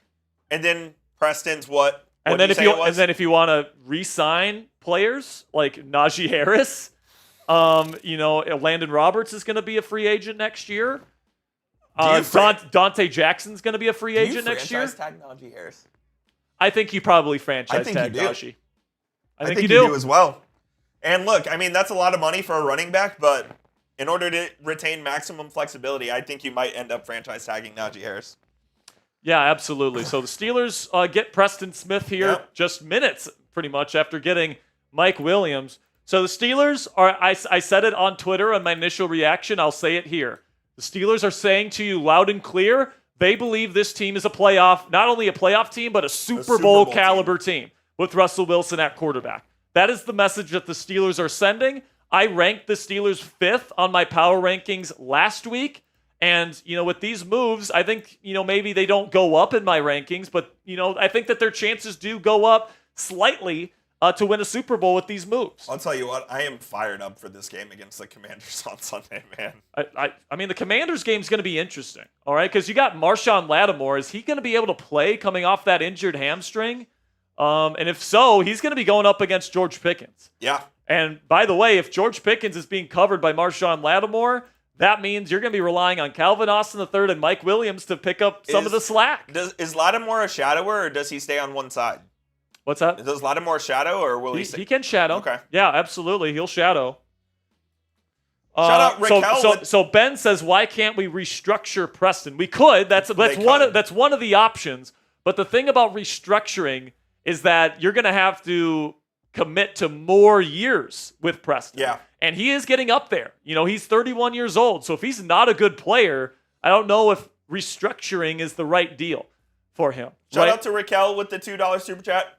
Raquel says rentals. Mike Williams for sure rental. And so here's the thing with Preston Smith. I mean, they might cut him next offseason. It's very possible. They might just take the $10 million. What's the hit? $10 million? $10 million in dead cap next year. So if he stinks this year, they're definitely going to cut Yeah. him. So it's very possible, Raquel, that these are rentals. But here's why I don't care about that. You go and get rentals when you're trying to win Super Bowls. 100%. And that's what the Steelers are doing. All right? Like if the Steelers were rebuilding, I would agree that, the rentals part of this aspect of these trades are bad. But because the Steelers are actively trying to make their roster better for this season and to push their chips in the center of the table for this year, I don't mind it whatsoever. Like if you believe in Russell Wilson, if you believe in this offense, if you believe in this defense, and I know for a fact Mike Tomlin, Omar Khan, and this Steelers front office, they believe in this team. They believe in Russ. They believe in this team. They're going to go out and try to make this team as good as it can be to give themselves the best shot to win number 7. And I love that aspect of what they're doing here. 100% agree. Shout out to Raquel. Shout out to Zox coming in with the $2 super chat. Zox says, thoughts about Justin and Russ connection. Do you mean Justin Fields? What Justin do you mean? Justin and Russ connection. Zox, let us know what you mean down below in the chat. If you're talking about like their friendship or like the way that they get along with each other, I love the way he said Fields. So Fields and Russ. Yeah. I mean, their connection as like human beings or as players? As teammates and... I mean, I think that they've handled this entire situation with so much grace. I loved the answer that Justin Fields gave when they ended up going to Russell Wilson. So humble, full of he just handled it with so much grace and humility. And I love Justin Fields, man. A lot of people, cough, cough, Kenny Pickett, would have been a complete crybaby about it. How about Kenny Pickett, by the way? You absolute fraud. You could have been on a team that could have won the division and made a deep run into the Super Bowl. Instead, you have to go be the third-string quarterback for the Eagles. Yeah, man. I mean, all I got to say is that this is a Steelers team that is built to win in the postseason. Yes, indeed. I think they got better at receiver today, whether you like Mike Williams or not. I don't care. I think he's a good fit. And I think that, a lot of people have told me I'm wrong this year, Coop. I said Russell Wilson. I was told Russell Wilson fucking stinks. I was told Justin Fields is going to be an MVP candidate this year. I was told that Calvin Austin III is terrible. I was told a lot of things about this Steelers team. And, I've been right about most of the things, all right? So I feel like... Butt Jack! My favorite is the Butt Jacks, man. But, listen, man, if people want to have their opinion, that's perfectly fine. I've been wrong before. If Mike Williams goes out there and he's terrible, I'll be the first one to say it. Yep. All right? I'll be the first one to say it because I had relatively high hopes for Van Jefferson, and if I can say I whiffed on somebody this year on the Steelers, it was Van Jefferson. Well, to be fair, Van looked really good in training camp and preseason. He did. He had some good moments in training camp and in preseason, and he just didn't translate it to the regular season. And now you got a guy in Mike Williams that you hope is going to be able to do some good things for this team. Gary Frank says, so with them using Wilson so much, are they going to shop Fields, or are they thinking Fields is the future franchise quarterback? Here's the thing, Gary. I think it's neither. Okay? I don't think it's either of those. I don't think they shop Fields because they know they can win with Fields. If you trade Fields now and Russell Wilson's calf acts up again, Kyle Allen's you're your quarterback? stuck with Kyle Allen to try and get you to a Super Bowl. It ain't happening. They're keeping Fields because he is a high-level backup. Correct. Plain and simply. And then in terms of a future franchise quarterback, I think a lot of people we just had it with Raquel's comment talking about rentals. Something you got to realize is that the Steelers are in win now mode. Yep. All right, and I think a lot of Steelers fans are kind of going at this as if they're still building, and they're not. They're not still rebuilding. No. All right, they are built to win. They are built to win now. So I mean, in terms of, I think that they would love to keep Fields as a backup, but the thing is, next year's quarterback class in the draft is terrible. There's going to be limited options in free agency at quarterback and in the trade market. I think that there's a team out there that could give Fields a chance to start next year. And if that's the case, and if Russ keeps playing this way, the Steelers are going to sign Russ because they're trying to win now. And Fields will move on. Yep. So I honestly think, as long as Russell Wilson stays healthy, I think this team is going to play well. And I think Wilson is the one that gets the second contract with the Steelers, and then it'll probably be Fields moving on. Yeah, as related, Zox asked with another two. He says, does extend Russ to help Fields or not? I think Fields is likely gone after this season, if we're being honest with you. I mean, unless Fields gets another chance at some point to prove his worth to the Steelers here, I just don't know if Fields is the option. Because here's the thing, man. We've seen Fields in this Steelers offense. Yep. And he got better than what he was in Chicago, but better enough where you're willing to pay him $30+ million? Hell no, in my opinion, man. He just wasn't as much of an impact. I mean, Russell Wilson is a good NFL starter, okay? He's not an elite player anymore. You go to Russell Wilson, and the offense scores 10 more points per game with him than it was with Fields. Yeah, immediately, basically. Like, Fields just has so many warts in his game as a passer where, I understand why people want to keep him as a long-term option, but honestly, man, the Steelers are trying to win now, and the long-term option is the current option, and the current option is Russell Wilson. By the way, Russ says he wants to play till he's 42. And he's 35? 35. Yeah. So Russell Wilson might be here for the next half decade. So right now, Russell Wilson is the answer at quarterback. Justin Fields is a free agent next year, and as long as Russ continues to play well and continues to play, I think Fields is probably gone next year unless he comes back as a backup. How about this? Of the 6 trades made today, 3 of them directly impact the Steelers game in Week 10. Absolutely. So let's break them all down here. To start with the Steelers trades. They get Mike Williams to be their third receiver option. Yep. And by the way, I said it on the show yesterday, guys, if you watched the show yesterday. A lot of people, I think, approached this wide receiver search as we need to find a number one receiver. We need to find a huge needle-moving type of guy. And I just don't think that's the case. The Steelers' offense over the last 2 games has scored over 30 points a game, and it honestly should have been 38 points a game with Russell Wilson. The defense is awesome. The run game is the main engine here. So would it have been nice to get a DK Metcalf, a Cortland Sutton, a Cooper Kupp? Absolutely. That would have been an awesome move for the Steelers. But it sounded like none of those guys were available. So I think the right way to look at this is who's a guy that can be a solid third piece and be a fit in the Steelers offense. That's Mike Williams. Yep. All right? Mike Williams is somebody that is probably going to get the third most amount of targets, but he's also going to average probably around 15 yards per catch. Okay? That is an astronomical number. He's going to catch touchdowns for this team because he is that big body threat. He's going to help in the run game because his big frame is going to be able to move people in the run game with his run blocking. All right? Right now, you got George Pickens as your do-it-all number one guy. I like that. Okay? He's shown that he is that guy these last 2 games. Then you got Calvin Austin III, who's been getting open all the time on film. If you've been watching the Steelers film this year, he has been awesome as a route runner this year. I love him as a yard after the catch threat and as a great route running technician. Then you got Mike Williams as your third receiver, okay? And this is somebody that's never been a separator. He's always been a downfield 50-50 ball winner, and that's what he still is. So just for purposes on our depth chart, we have him listed as wide receiver 2 because he's outside, but technically he will be the third option. People are asking what number is he going to wear. What do you think? 18? Trying to think if 18 is available. I think 18 is available, right? Calvin's 19. 18 is available. So that's what to wear. So it's probably going to be 18, but honestly, and 81's taken by Michael Pruitt. Okay. So I do think Mike Williams will wear 18. I think that'll probably be the number that he wears. And it would be funny if he wore number 8. Took Kenny Pickett's number. And do I understand the people that say you might have overpaid a little bit for Mike Williams? Yes. But the Steelers were in a desperate position, and the Jets and everybody else that was negotiating with the Steelers knew it. All right. So honestly, if he is as good of a fit as I think he's going to be, a 5th-round pick is more than worth it, in my opinion. Absolutely agree. Then we get Preston Smith here for a 7th-round pick. Now, what makes this trade interesting to me is that he's got quite a bit of cap hit the next 2 years. It's like 13.4, if I'm not mistaken, next year, then 14.1 in 2026.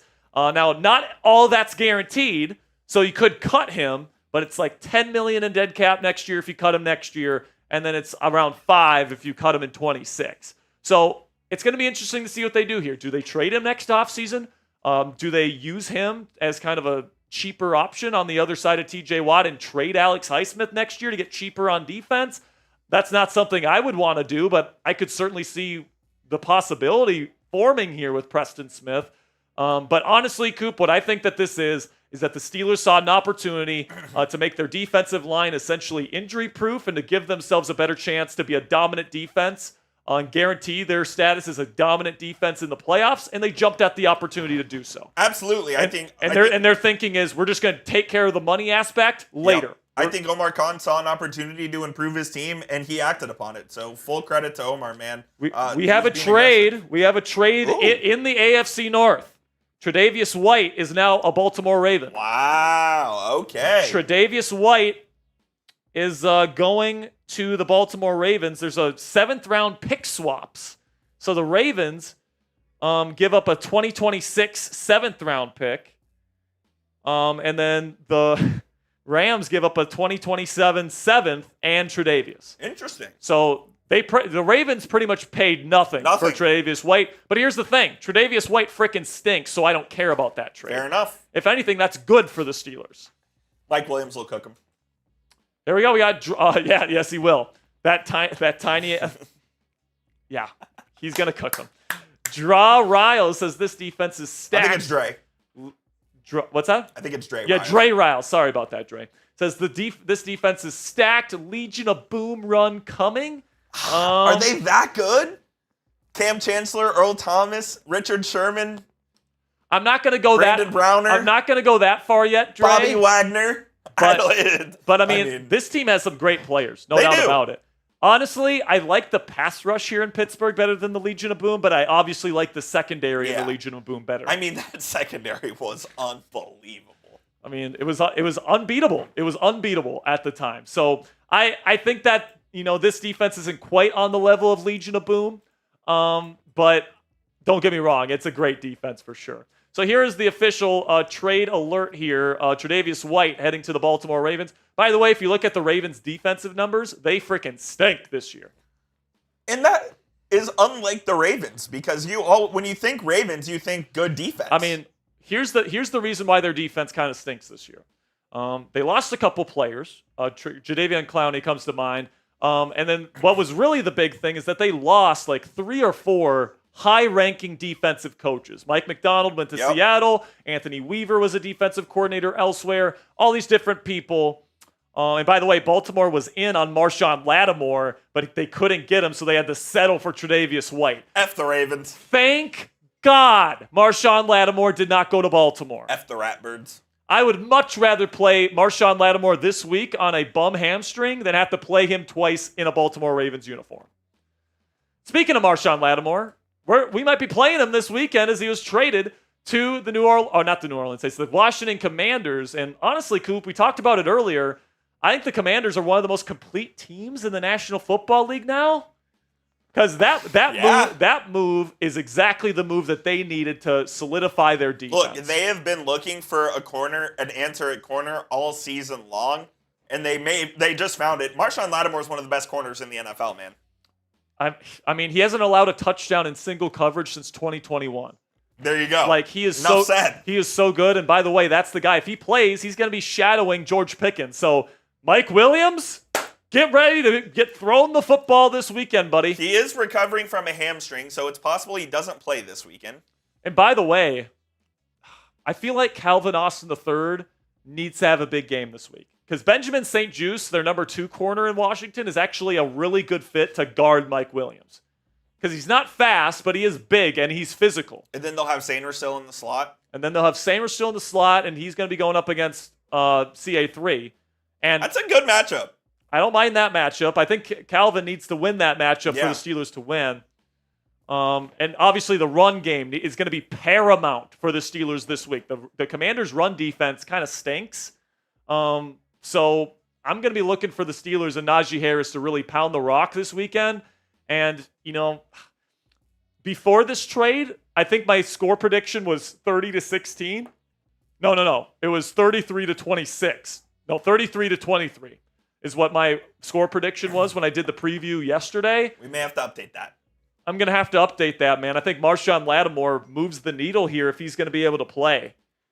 So we'll keep you guys updated on Lattimore's status as the week goes on. Here's the joke of the day. But Carolina traded a receiver today, but it wasn't the receiver we expected. Jonathan Mingo goes to the Cowboys for a 4th-round pick.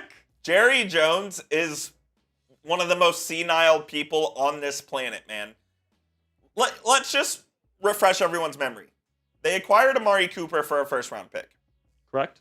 They traded him to the Cleveland Steamers for a 6th. I think it was a 5th. It was a 5th. Yeah. And then Still. And then who the F is Jonathan Mingo? I barely heard of the guy before they traded for him, and they give up a 4th. I mean, the Cowboys they might be the most dysfunctional organization in the NFL right now. Yeah, the Cowboys, I mean, first of all, Why are you buying? You're 3-5. Yeah, why are you buying? And then if you are buying, why are you buying Jonathan Mingo for a 4th-round pick? The Chiefs got DeAndre fucking Hopkins for this price tag. And by the way, DeAndre Hopkins is going to be wearing a gold jacket here before too long. He might be wearing a Super Bowl ring. Exactly. At the end of this season. I mean, what are we doing? I mean, somebody better check on Jerry Jones because he's gone from delusional to just straight up idiotic at this point. Unbelievable, man. I mean, and this seems like an Al Davis type of move, though. Oh, it's a big, fast receiver that tested well at the combine. Who cares if he hasn't produced anything? Let's go get him. Just a stupid move by the Dallas Cowboys, man. All right.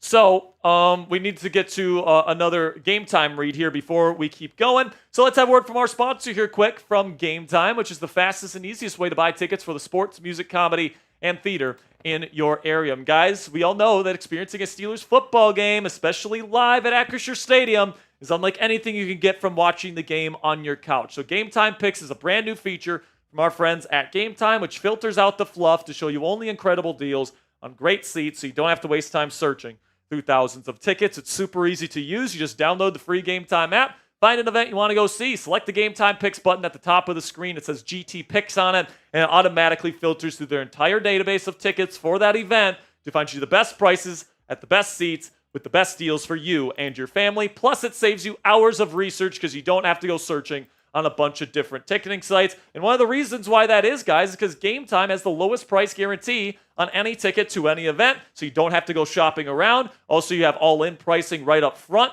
so you don't get slapped with crazy fees at checkout, and also flash deals, so you can get even cheaper tickets the closer you wait to game time. Take the guesswork out of buying tickets with Game Time today. Download the Game Time app, create an account, and use code CHATSPORTS. It's one word, all caps, CHATSPORTS, for $20 off your first purchase. Terms do apply. Again, create an account and redeem code CHATSPORTS for $20 off. Download Game Time today. What time is it? Game time. So, Coop, I was called crazy for saying the Steelers were going to move off. Jack! I was called crazy for saying the Steelers were going to move off of Kenny Pickett and sign Russell Wilson. You were. I was called crazy for saying that Kenny Pickett would be traded after they signed Russell Wilson. You were. I was called crazy when I said that they would trade for Justin Fields after they traded Kenny Pickett. You were. I was called crazy when I said that Mike Williams is going to be made available via trade if Devontae Adams is traded to the Jets. And I was called crazy that I said the Steelers would be interested in him. All of those things ended up happening. That is why you click that damn subscribe button, because we have the inside scoop here on Steelers Talk. I'll say this. You are crazy, but it's not for those reasons aforementioned. Aforementioned. There we You go. like that one? I love that one. We'll make that our word of the day. Okay. Aforementioned. All right. Gotta love it. If you guys want to get on the show here, you guys can super chat any amount, $1, $2, $5. If you guys have something to say, want to call me an idiot, you want to tell me why Mike Williams is going to be bad this year, you want to tell me why trading for Preston Smith was a dumb move, whatever the case may be, let us know. Super chat. Get on the show. Really been bad this year? Yeah. Tre'Davious White's not a good player. Plus, he's like a zone-heavy player, and I guess Baltimore has shifted to more zone stuff lately. I was going to say, they really don't. They, in the past, didn't run a lot of zone at all. Now, I will say White won't be their number one guy. Marlon Humphrey is still their number one guy. But it's still not great. Still not a great trade for him. Yeah. I mean, and that's indicative based on the price that they paid for him, right? So they didn't pay all that much.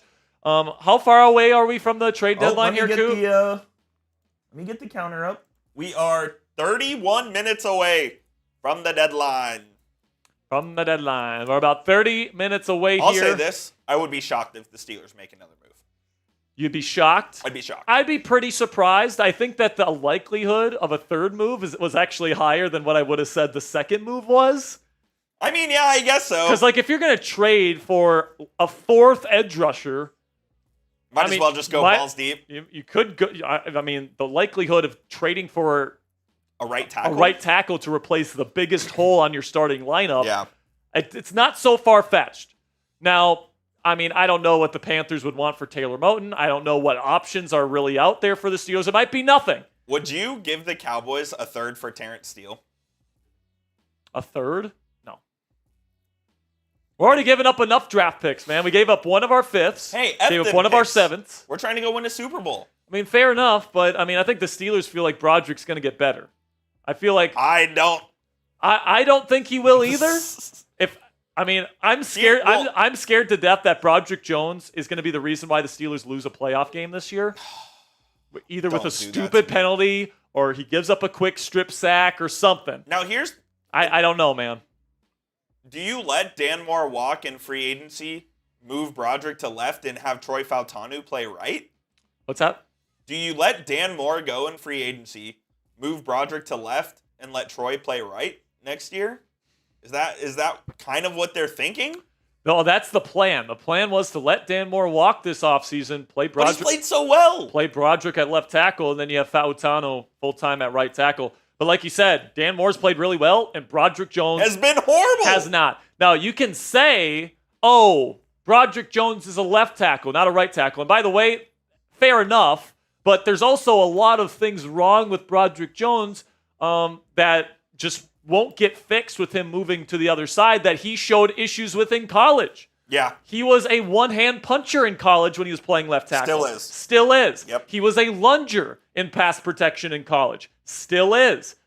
I mean, he's a one-hand puncher here in the league. You got to be able to punch with two hands in the league, plain and simply. And he can't do that. Absolutely. So do I think his balance and his footwork might get slightly better if he moves over to the left side? I think you can make an argument for that. But he's still going to have issues. And listen, man, I'm rooting for Broderick. I really am. And I hope he works out. But if the Steelers go into next season with Broderick Jones as their starting left tackle, based on what we've seen to this point, I'd be shitting myself. You're taking a huge risk starting him at left tackle next year. Yeah. Maybe what the Steelers do, though, Coop, is that they keep him, they try him out at left tackle, but they sign like a good swing tackle in free agency. So if Broderick just completely sucks, they can go to the swing tackle to be the left tackle for the rest of the season. That's a possibility. Yeah, it's an option as well. And maybe that might be the cheapest route. The thing that makes Dan Moore Jr. tough is that, in bringing him back, is that he's going to make a lot of money. Yeah. He's a legit starting left tackle in the league now. He's going to make $15+ million. At least, yeah. He might get up to 18. Yeah. Like, he's going to be an expensive commodity. And I don't know if the Steelers have the room next year to really be able to afford him. I'll say this. I didn't believe in the Dan Moore Jr. hype. I know he was working with Duke Manyweather this offseason, and everyone said he had a hell of an offseason. And credit to him, man. It sounds like he did because he's playing his ass off right now. I mean, is he the best left tackle in football? No. Is he very solid? Yeah. Absolutely. Yep. And, like, that's a lot better than what we can say about Broderick Jones at this point. What do you think of this deal for the Steamers? So the Browns earlier today, guys, another AFC North trade. Lots of trades that impact the Steelers today. Every team in the AFC North has made at least one move. We've had the Browns make this move for Zadarius Smith. They get the 5th-round pick, and they send Zadarius Smith to the Lions for a 5th, and they send Smith and a 7th-round pick to Detroit. So I like the move for Detroit, replacing Aiden Hutchinson's role in that defense. And honestly, that defense has played the best it has under defensive coordinator Aaron Glenn. So good for him and good for that team. They certainly look like they might be the Super Bowl favorites right now, for being completely honest with you. I love that Lions team, dude. They might if the Steelers make the Super Bowl, you might be looking at the Detroit Lions on the other sideline in New Orleans.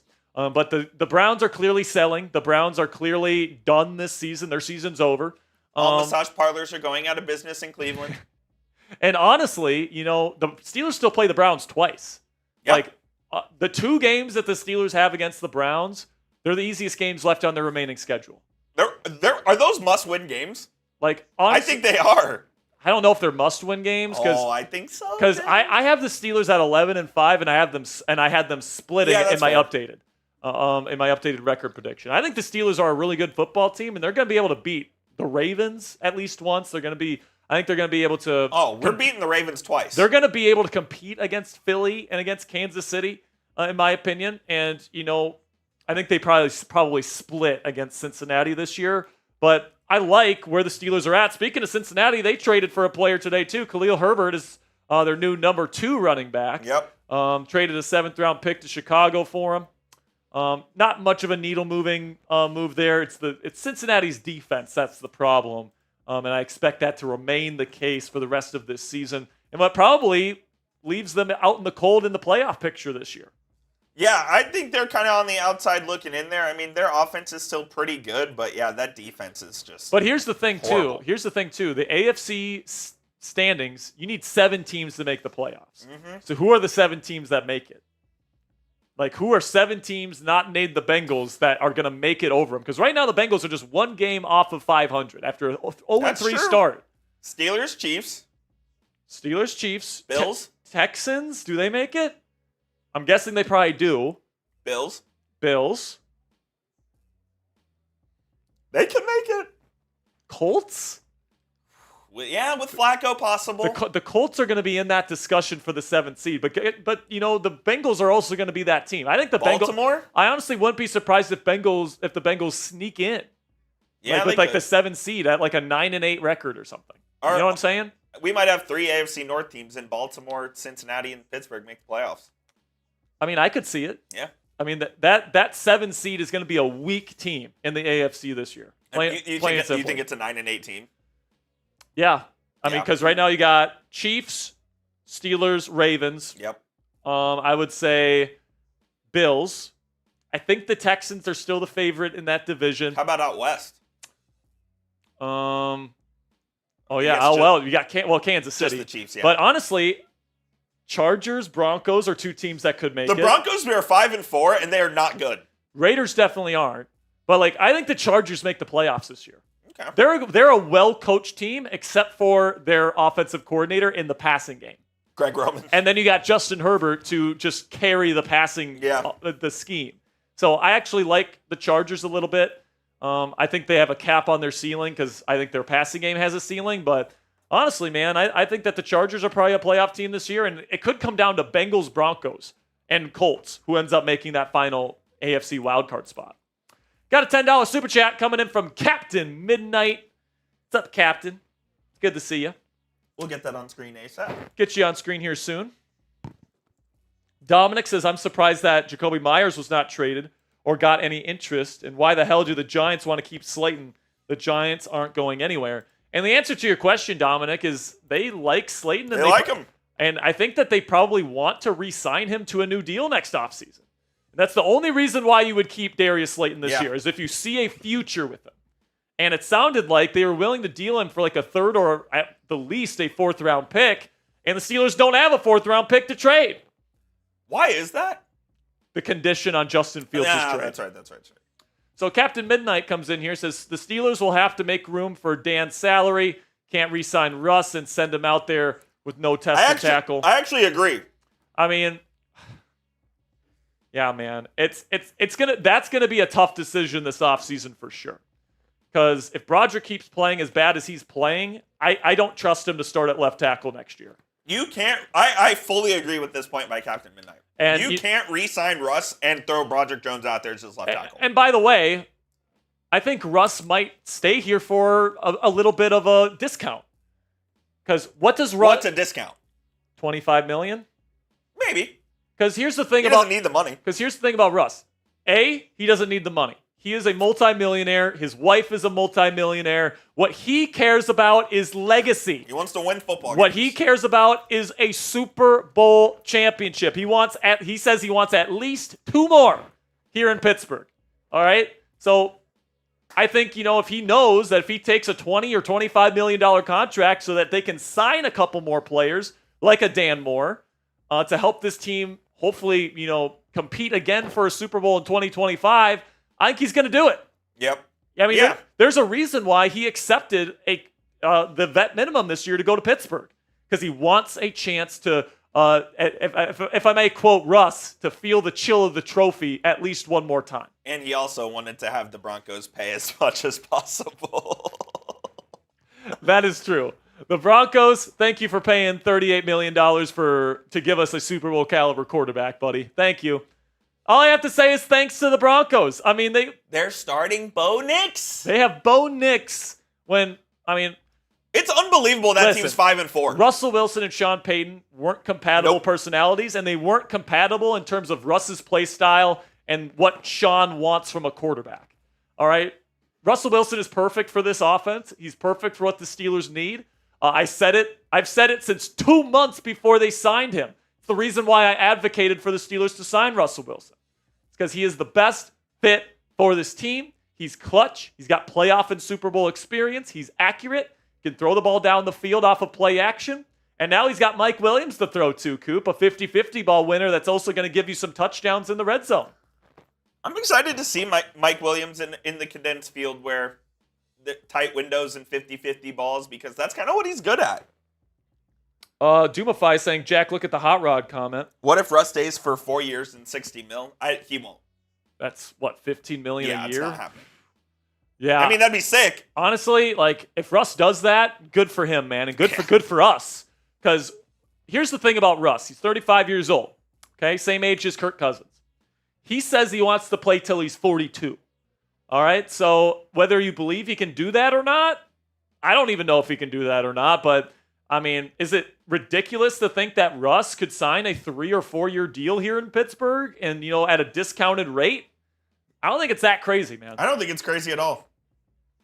Now, if I were Russell Wilson and I was really trying to maximize my remaining years, I would probably try to do 1 year contracts at a time. Because if the Steelers go down the toilet bowl, I don't know if he wants to be stuck here. Yeah, I mean, I don't think the Steelers will. The Steelers are super consistent, where he can get out of it easily. Yeah. Yeah, man. I think that Russell Wilson will probably take a discount of some sort to stay here. It's just a matter of what does that discount look like. Because right now, I think you can say he is undeniably a top 15 NFL quarterback in the league right now. You can even argue borderline top 10. I would say he's more in the top 15 range, but he's playing really good football to start the year. And the stuff he does well fits the Steelers' offense, all right?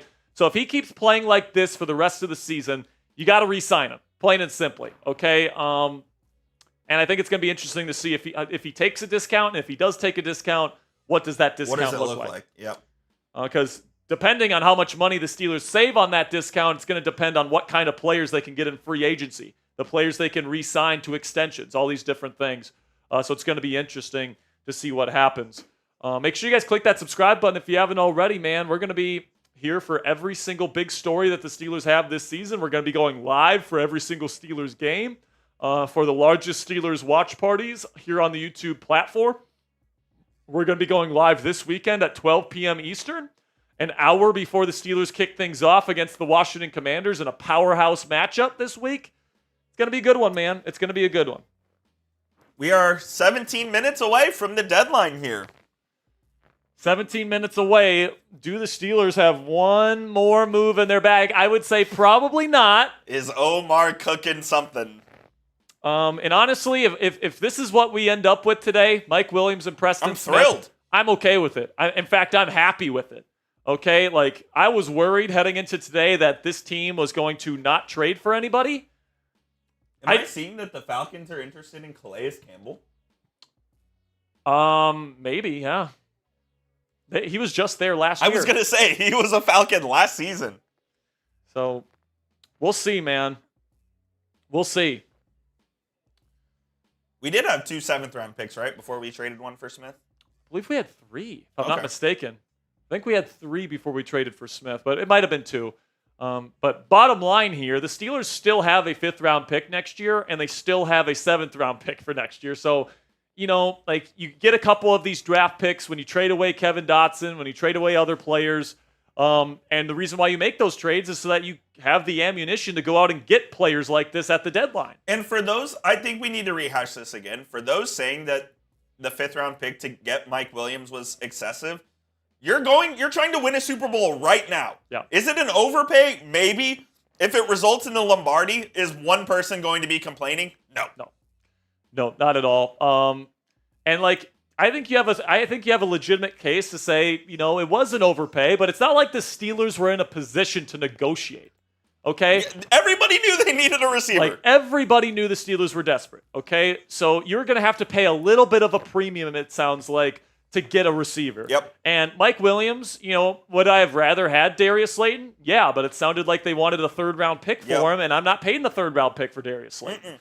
I would have rather had a star-level wide receiver like DK Metcalf, Cortland Sutton, or Cooper Kupp. Yeah, but it sounded like those teams were not making those players available.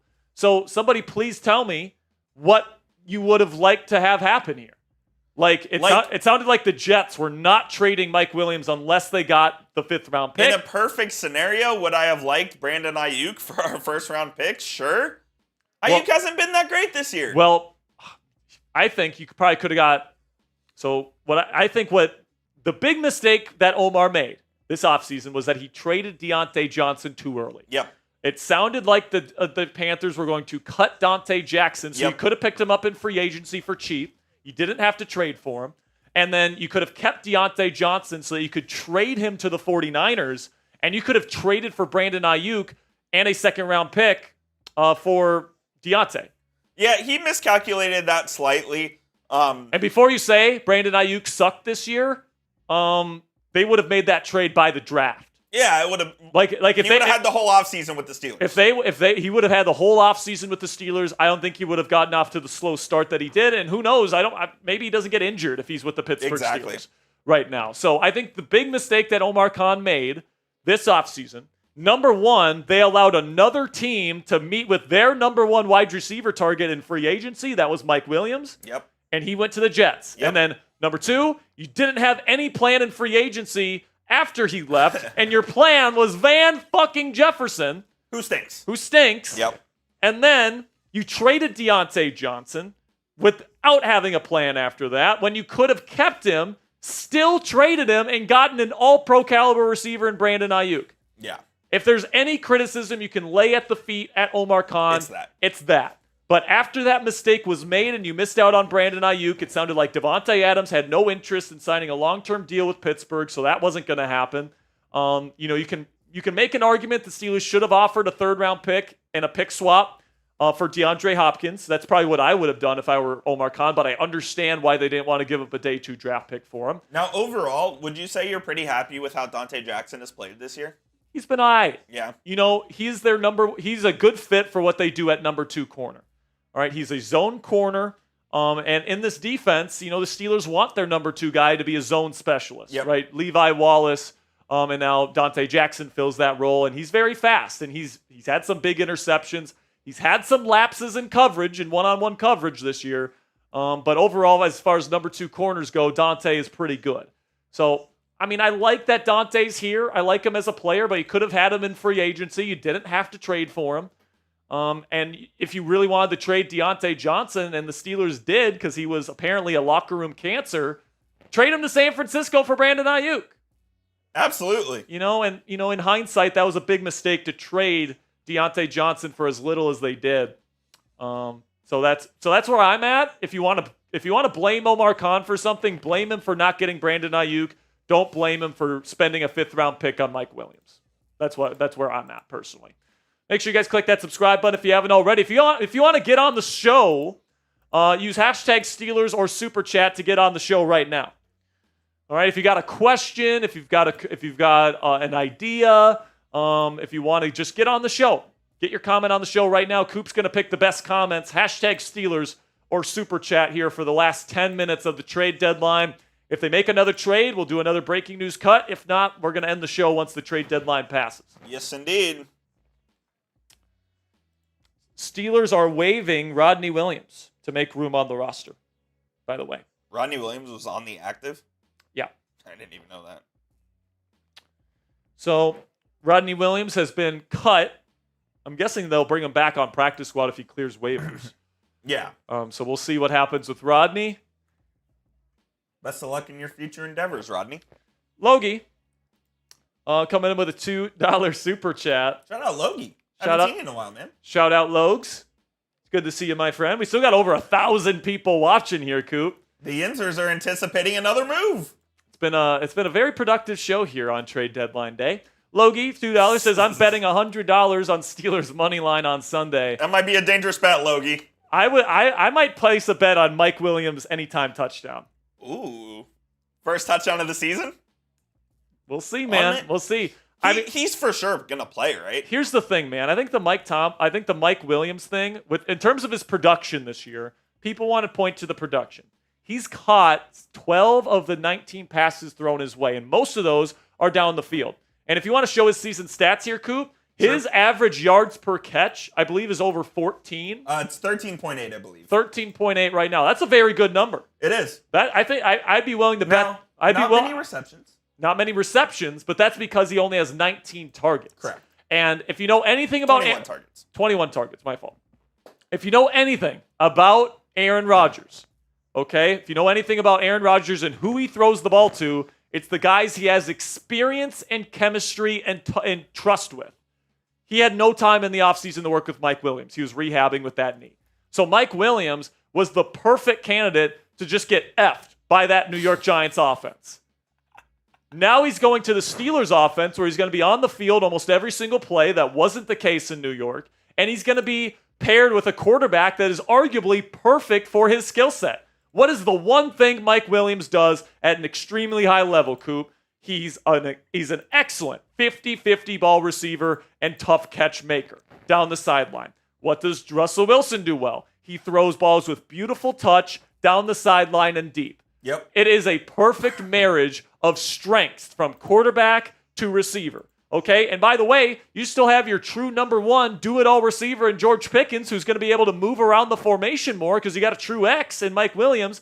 And now you're going to be able to use Calvin Austin III in more creative ways, especially in the slot. And you have another guy that can contribute to the run blocking game as well. By the way, LJ, we'll get to your super in just a moment. There are still people in the chat that say you hate Justin Fields. What? I mean, I don't even know what to say to that. I advocated for the Steelers to trade for him even after they traded Kenny Pickett. Did. I think I've been more than fair to Justin Fields. Just because I say Russ is the better option doesn't mean I hate Fields, guys. Both can be true. I like Justin Fields. I like Russell Wilson. Just because I wouldn't pay Justin Fields a $30 million contract to replace Russ as this team's starter next year doesn't mean I hate him. All right? I like him as a guy. I really do. LJ coming in says, I just came in. Why didn't we get Slayton? LJ, the reason was apparently he was too expensive. Apparently the Giants like him and they want to keep him on the team in future seasons. So I'm guessing that they're going to try to re-sign him to a new deal next offseason. And then also apparently the deal or the asking price was a third-round pick to get him. So I don't think the Steelers were willing to get Darius Slayton for that. Apparently it wasn't going to work that. Then we showed Logie's already. We need to go to Uriah's. I had Uriah's on, and then the Super Chat software went weird. Uriah Brobes coming in says, wait, so do the Bears have our fourth? So they don't. So here's how it works, guys, okay? Here's how it works with the fourth-round pick. The Steelers can't trade their fourth-rounder because it's a part of a condition in the Justin Fields deal. So the way it works is that if Justin Fields plays over half of the Steelers' offensive snaps this season, it goes from a sixth-round pick to a fourth-round pick. All right? So because the season isn't over, we don't know if that's going to be a sixth-rounder or a fourth-rounder. So the Steelers can't trade either of those picks, the fourth or the sixth-rounder. Okay? So if you look at the Steelers, their options to get a receiver in terms of the draft picks was either a fifth-round pick or a seventh-round pick. My guess is the Steelers wanted Mike Williams for a seventh, and the reason why it took so long to get this deal done is because the Jets said, you give us a fifth-round pick or you're not getting him. Yeah. And then it was becoming more and more clear that the Steelers were not going to get Cooper Kupp. They weren't going to get DK Metcalf. They weren't going to get Cortland Sutton. They weren't going to get Darius Slayton. They weren't going to get Adam Thielen. And they're like, you know what? Fifth-round pick for a guy that's a really good fit in our offense. Maybe it's a slight overpay, but we're trying to win right now. Deadlines make deals, man. Deadlines make deals. So Uriah, I hope that cleared it up. We don't know if it's a fourth or a sixth-round pick yet. It depends on how much Fields plays. But I will say this, though, Uriah. If Justin Fields doesn't play another snap at quarterback for the Steelers this year, it's going to be a 6th-round pick, and the Steelers will have their 4th-rounder next year. Got one from Captain Midnight, $5 super chat. This Preston Smith may be the more impactful trade in the playoffs. Possibly, man. I mean, it all depends on how it unfolds and who you play. Honestly, I disagree. And the reason why I disagree is because I think Preston will be on the field a hell of a lot less than Mike Williams. Mike Williams is going to be a full-time starter for the offense. And he's going to be featured in this offense, too, in the deep passing game. And Mike Williams is going to play this Preston Sunday, right? Preston Smith's going to be a rotational edge rusher that comes in on pass rushing situations as an interior rusher, too. I like the Preston Smith move. And maybe Preston makes a big play in the playoffs. Maybe that's the case.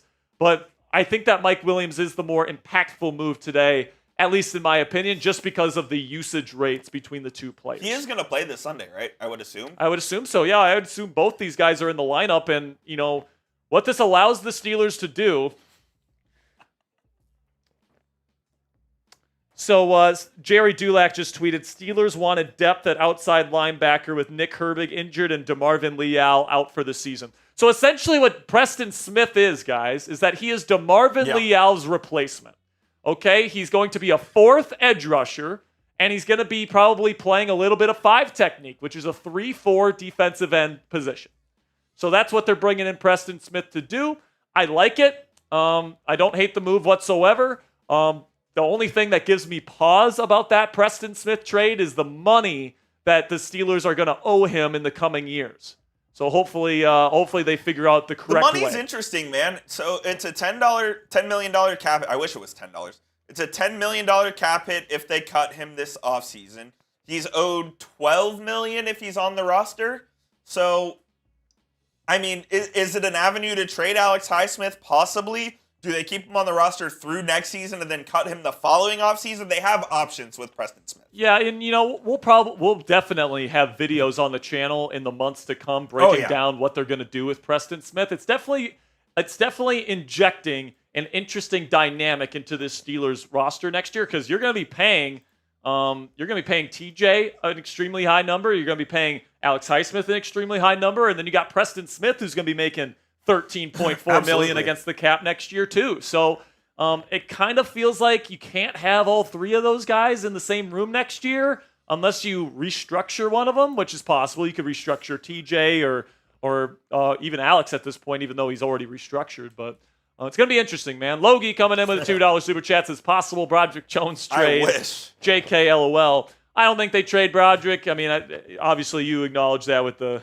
joking manner of your comment, but I wish that they would trade for like a Taylor Moton from Carolina to address the right tackle spot. It's definitely the biggest hole on the Steelers roster right now is offensive tackle. I don't know. 86 says, is David Bakhtiari still a free agent? If so, then why did the Steelers not sign him? Yeah, Bakhtiari's old. He's dealt with injuries. Only plays the left side. And he only plays left tackle. Yep. Hasn't taken a single snap at right tackle his entire career.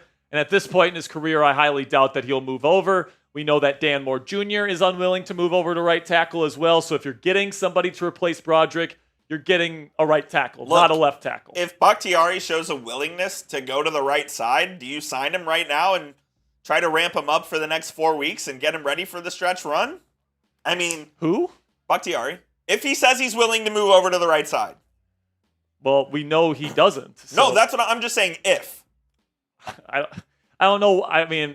If, sure, but he's already said publicly he has no interest in moving over to the right side. So that's not even a discussion, honestly. Maybe the con artist with the sunglasses and the cigarette can make something happen.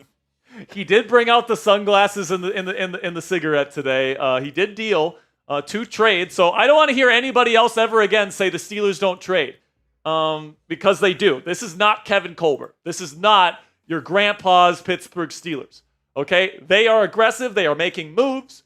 And honestly, this general manager and this front office is in the mold of like the Philadelphia Eagles, who are extremely aggressive in trades, more than it was with Kevin Colbert and the Pittsburgh Steelers. Just got a $2 super chat here from James. We'll put you up on screen here momentarily, James. By the way, 1 minute left until the trade deadline, so spam those me's. Spam those me's, baby. This is an interesting, and I don't understand it either. Bryson Tremaine. Bryson Tremaine. He was a receiver that got cut by the Commanders this year. So it's a joke. I figured that. I didn't know if that was like a personal friend or what. I don't know, man. Bryson Tremaine. He's a hard worker. I mean, I know him quite well. He's a good guy, but shout out to Kirk, Derek Smith, Dominic, Alpha, Noteman, all spamming their me's. Luke Nessie, you ready for the deadline? 30 more seconds. Ben Thomas, the best in the world. CM Punk. Is CM Punk in the best in the world? Logie, I thought Logie was in Gold Club. No, he's not. Oh, my bad. Well, Logie, you were for that super chat. There's a lot of people in Gold Club, man. There are. I lose track. So Coop loses track of the people. 10, 9, 8, 7, 6, 5, Trey! 4, 3, 2, 1. The trade deadline has passed. No more trades are allowed in the NFL until the offseason. Now, we still have a few more minutes. Trades could trickle in. We might get some news of maybe one last trade that occurs. So we'll stay live for a few more moments. So we'll wait a couple more minutes here to see if there's any last-minute deals. I kind of doubt it, though. I do, too. A little bit of a quieter trade deadline this year than in past years. Well, yeah, but like the trades that might have already gone through might come. Worry about your Broncos making the postseason, all right? Yeah. you know what I really want? I want the Broncos to be the 7 seed when the Steelers are the 2 seed, and then the Steelers just absolutely fuck the Broncos again with Russell Wilson. That's what I want. I want the Broncos to make the playoffs. I love the way they're talking to you. I would love to play the Broncos in the playoffs because honestly, that would be the easiest opponent out of all the teams that could potentially be the 7 seed. Broncos stink. Sam, we always appreciate your help. You know we love you here on the channel. Yeah, Sam does not disagree. He understands that Bo Nix and the Broncos are frauds. All right, so Logie, appreciate you. $2 super chat there. Grade the trade deadline for us. ABC to your F down in the comments. Grade what you guys think the Steelers get for the whole deadline here. Let us know. I'm gonna go A- here, Coop, because in terms of that was mine too. In terms of helping your team get better today, I thought the Steelers made 2 moves that made this team better today. Mike Williams gives them a legit 50-50 ball winner on the perimeter. And with the way this offense wants to play football, he's a perfect fit for that. Is he a completely needle-moving type talent like a DK Metcalf or Cooper Kupp? No. But is he somebody that is a solid third piece in this wide receiver room with already 2 established good pieces in George Pickens and Calvin Austin III? 100%. Then you get Preston Smith to pretty much make your outside linebacker room injury-proof heading into the playoffs. And he can also provide some versatility playing on the interior in your pass rushing sets. So I like both moves here. I know there's going to be people out there that don't like the Mike Williams trade because he's quote-unquote old, injury-prone, and doesn't create separation. But I think those people are missing the point, Coop. Yeah. Because Mike Williams is not being brought in to do those things. He is being brought in to make tough catches down the boundary and on the perimeter and catch touchdown passes and fades and stuff like that. Plus, he's a big body that can run block. So the Steelers, by the way, also released Andy Isabella and Craig Young from the P Squad. Yeah, see ya, Isabella. Adios, amigo. See ya. Isabella stinks, dude. I'd be surprised if he gets another opportunity even elsewhere. So we're not hearing any news. So, hey, for what it's worth, Colin Cowherd likes the trade for Mike Williams for the Steelers. Maybe that's not a good thing because Colin is wrong about a lot of things. But, I think I'm probably going to be posting a lot of Mike Williams tape over on my Twitter over the next couple days. So if you're not following me on Twitter yet, go to @Jack_Sperry on Twitter. I'll put that up. On X, whatever you guys want to call it. And, I'm going to be showing you guys video evidence why I think Mike Williams is a good fit for the Pittsburgh Steelers. I think he was a terrible fit for Aaron Rodgers and the Jets. I think he's a much better fit for the Pittsburgh Steelers and Russell Wilson. And I think, Russell Wilson with that beautiful touch on his deep balls. We did have one final trade at the buzzer. Oh, we did. The Texans traded backup defensive tackle Khalil Davis to the 49ers. So there's some rumors that the Colts might trade DeForest Buckner back to the 49ers because he used to play for the 49ers. Looks like that didn't materialize. So buzzer beater trade, Khalil Davis to the 49ers. And it's a late round pick. I'm guessing it's a 7th round pick. So, is this the splashy, sexy, all-pro caliber receiver that a lot of Steelers fans were hoping for, especially with all the talk of Brandon Ayuk, Devontae Adams, DK Metcalf over the last several weeks and months? No, it's not. Mike Williams isn't even close to that caliber of receiver. But he is a solid third piece that will have a very defined role in the Steelers offense, and he does make this offense better compared to what Van Jefferson was bringing to the table. Noah says, you going to the Steelers game December 1st in Cincinnati, think we can pull it off? We can definitely pull it off. Yeah, I mean, that's going to be a tough one because it's on the road in Cincinnati, and, that's the point in the season where Cincy usually plays their best ball. Yep. But honestly, I think that one might be a very winnable football game for the Steelers because the Bengals have a very bad defense, and I think that the offense here or the defense here in Pittsburgh can at least contain the Bengals offense. Agreed. So that's probably where I'm at there. Make sure you guys click that subscribe button if you haven't already. Steelers trade for 2 players today. Join us live Thursday, 5 p.m. Eastern. We'll be live once again. Yes, we will be live again on Thursday at 5 p.m. Eastern. We'll probably redo the... Oh, yeah, we will. We'll probably redo the preview once we get more word on Marshawn Lattimore and whether he's going to play on Sunday. I think he does. Yeah.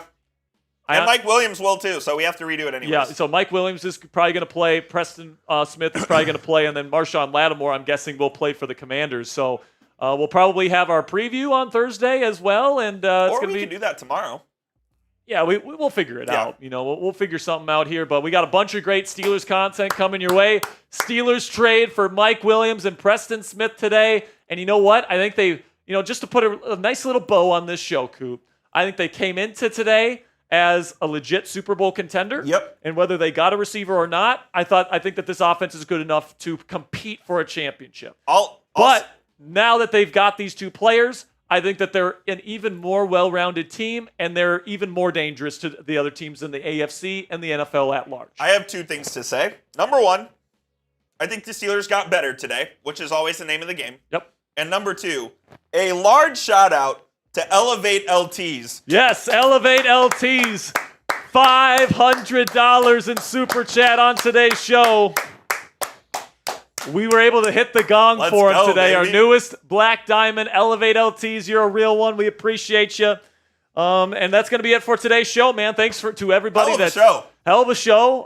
What was it, over 4 hours? A little bit? Oh, no. Around 3 hours? 2.5. 2.5. All right, so it was a good show here. We got to break down 2 breaking news stories here for you guys. And I think the Steelers are a better football team today, and I'm so pumped for the rest of this 2024 season. If you're with me, make sure you click that thumbs up icon. And until Thursday, guys, here we go, Steelers. Peace out.